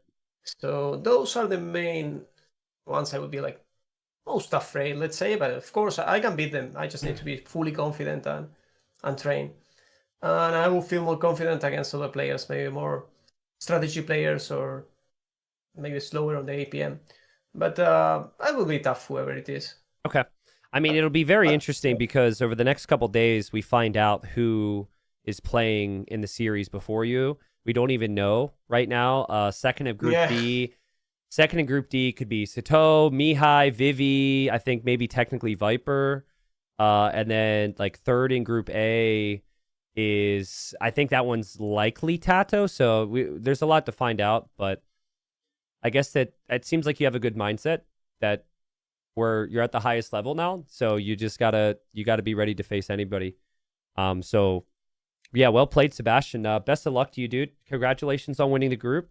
I like your mindset, and obviously I've got to watch you grow as a player over the course of all the TTL seasons, and yeah, your hard work's paying off. Good luck to you, man. Thank you very much for the kind words. I will try my best. So thank you very much. Thank you for the tournament as well. It's looking fun, and especially now on the final rounds, will be a lot of hype. All right, So sick, best dude. of luck in the casting. Enjoy. Thank you, Bye-bye. Sebastian. Yeah. See you. Bye. All right, guys. So that was Sebastian. Whoops. I was just complaining to Arbase about Liquipedia there because Liquipedia wasn't updated. And I just leaked the DMs. Yeah, I didn't mean to be insensitive, but I'm sitting here refreshing Liquipedia like 6 or 7 times, like waiting for the results to update, and there's nothing there. That was also me basically subtly asking Arbase, like, can you get somebody to update this, please? Anyways, when Liquipedia is updated for me, I'm not trying to be mean. Sorry, guys. I know you're volunteers. When that's updated, it would be Sebastian right here after that result. And he'll be waiting for these winners in these different positions. We don't know what second and third place are going to look like in all these groups yet. And we're going to find that out over the next 3 days. But yes, the game plan is to have 3 sets a day from here over the next 3 days to conclude the groups. So we do each group each day. Today's a bit shorter because we had the situation with Nikov dropping out due to the medical issues. But with our broadcast schedule tomorrow, we have tomorrow's Group B. And Group B is crazy. I mean, Lucho and Yo are basically fighting for survival. You've got Hera looking to lock down first place. You have Hart hoping to lock into the second or third position. Tomorrow's going to be a day, guys. We start with Yo Lucho. So we'll know mostly what ends up happening there. Like, basically, whoever loses that is likely relegated. Actually, I think whoever loses that is 100% relegated regardless, right? So if Yo loses, relegated. If Lucho loses, relegated. But if Lucho were to win 2-1 and then Syscon were to win... Syscon were to win 2-1 over Hearts, I think he relegates both Yo and Lucho there. Or 3-0, of course. Something like that. So yeah, that has some massive ramifications for the relegation spots down towards the bottom. And then I think with Vinchester and I think with Hera, it's pretty clear. Hera gets 1 when he's first. Yeah. But there's also the side benefit for Vinch. It's like, do you want second or third place, which affects your position in the playoffs? So there's that whole thing too. So it's not like those other games don't matter for him. If he can snag a win or two versus Hera, he could maybe get into a better position in the playoffs. So yeah, that's tomorrow. And then I think we have Group A on Sunday. So this is what things are looking like on Group A. Likely set. Could be some changes. Barrels could steal first place. MBL could steal third place. Licks could steal fourth place. Rapart is unfortunately out. And then, yeah, we got Group D. Okay, so it's Group A on Monday, and then, yeah, Group D on Sunday. Group D is the craziest group right now. Because we don't know if Viper will even make playoffs or if we'll survive. Dragonstar still has a chance of surviving. Mihai, Sato, Vivi all fighting for the top 3 spots. So, yeah. If you want to see the calendar and the broadcast schedule, in case I just misspoke, it should all be on Liquipedia now. You can also use the TTL command. The TTL command has the... Actually, I don't know if the TTL command has the calendar. We have a calendar command, and that shows the broadcast schedule for the event. So has the sets posted already as is, and then it shows the Platinum playoff dates. Basically, we go full on from here, guys, up until March 22nd, and then the event concludes. So, any questions? Ask away. I'm all yours now. That is it for the day. Shorter stream just because we only had 2 sets. So, have the upcoming matches been played already? If not, will they play on the old or current patch? Everything will be on the updated patch. In some cases, due to player schedules, we'll cover it as Rex, but it will always be like, you know, as if it's live. So But we won't have any. The Lewis Sebastian series was weird because we didn't know when the patch was coming out. So the patch came like right when they started their series yesterday morning. That we won't have that situation again. Unless the devs push out another patch, which devs, please do not. Because that would be frustrating. I don't think it's in their plans. So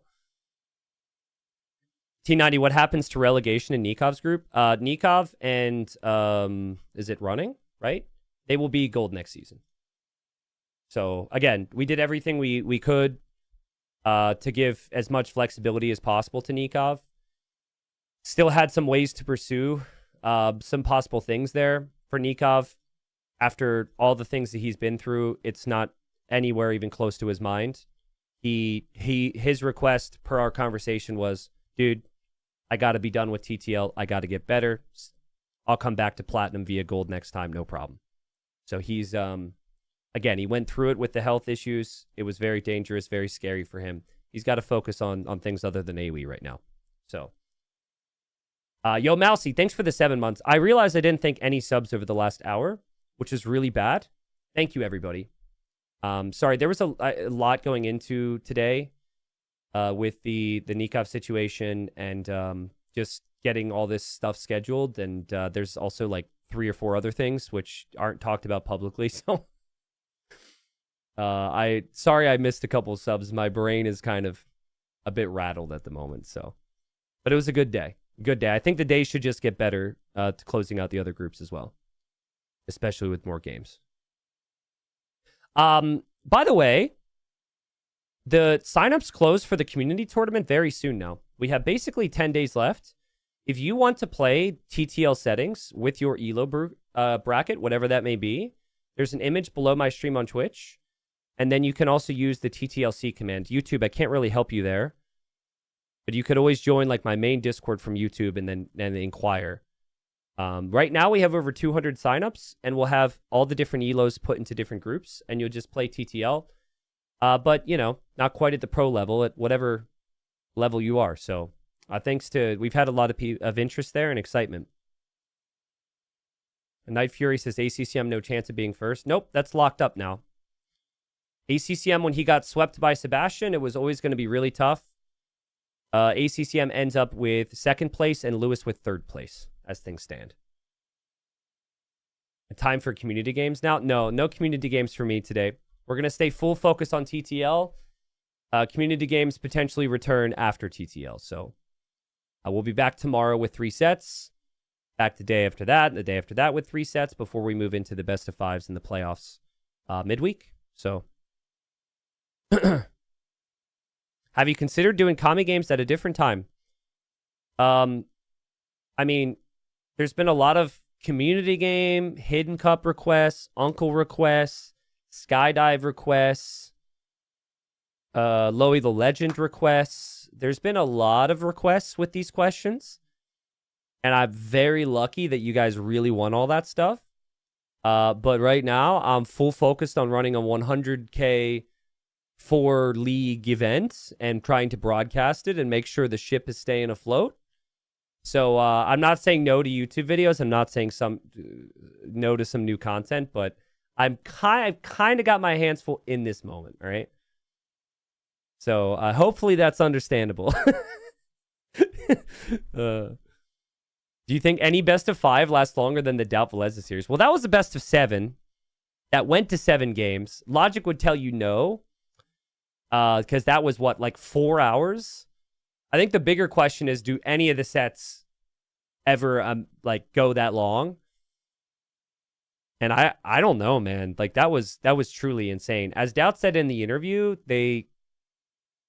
in his words, there was a lot of like throwing, and he felt like it wasn't as high level as it should have been. So considering Platinum's a bit more cutthroat, yeah, with how cutthroat Platinum is, I think you would expect the games to be a bit shorter potentially. Or it's so good that they can't kill each other, and then yeah, maybe the semis and the finals, best of 7s being really long would be the dream. So, but it's best of 5 for the round of 12. It's best of 5 for the quarters. And then it's best of 7 for the semis and the final. So This is what the structure looks like once we get to the playoffs after the group stage. Why was the Doubt Series best of 7? I was get promoted to platinum, man. Jumping from the 25K league to 65K or whatever. So being promoted to platinum is a really big deal. It felt like best of 7 was almost like a final for the tail end of that group. So that's why those were best of 7s. T90, I bet you see AoE2 in your dreams. I do, actually. I do.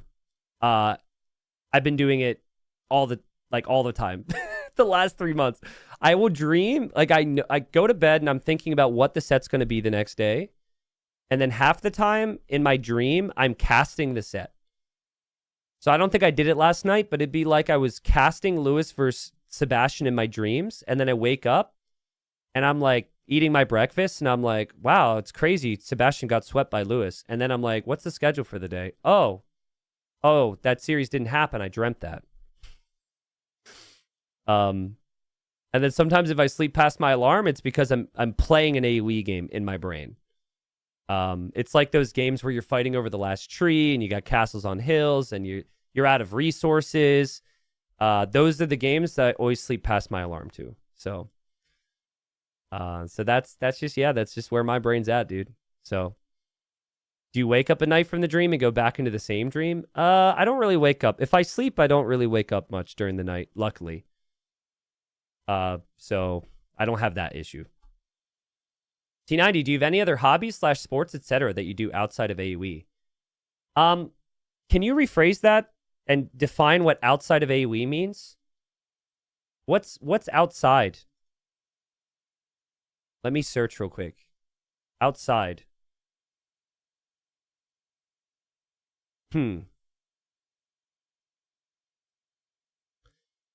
I'm reading the definitions of outside of AoE. I've never heard of that. Maybe someday. I don't know what that is. Where the grass lives? Grass? What is grass? Grass is a common, often green, non-woody plant from the Pocae family, characterized by narrow blades, hollow stem. Yeah, I don't know. Never seen it. Never seen it. Roy, thanks for the 80 months, man. He says, I was about to follow a lady. What are you about to what?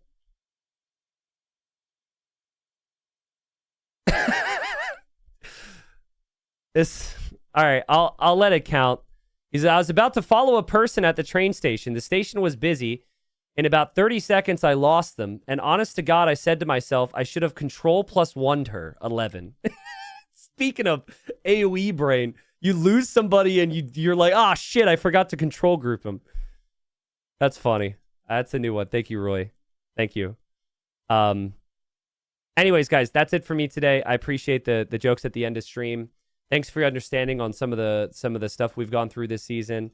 I'm excited for the upcoming streams. We've got 3 sets tomorrow, 3 sets the day after, 3 sets the day after that, and then all the playoffs. So I'll be live basically for the next 9 days with lots of TTL. Thank you for the support of the event. It means a lot to me. I'm going to head off for now, and we'll show up strong tomorrow. Later, guys.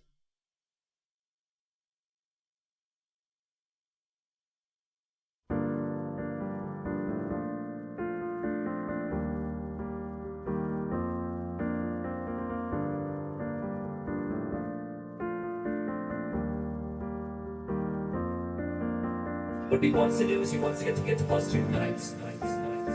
Wants to get full armor in, but he's not going to be able to do that. What he wants to do is he wants to get to +2 knights. Wants to get full armor in, but he's not going to be able to do that. What he wants to do is he wants to get to +2 knights. Wants to get full armor in, but he's not going to be able to do that. What he wants to do is he wants to get to +2 knights. Wants to get full armor in, but he's not going to be able to do that. Pain is coming. Pain is coming. Pain is coming. Oh God. Oh no. What he wants to do is he wants to get to +2 knights. Oh God. Oh no. What he wants to do is he wants to get to +2 knights. Wants to get full armor in, but he's not going to be able to do that. What you need is you need siege, or you need something that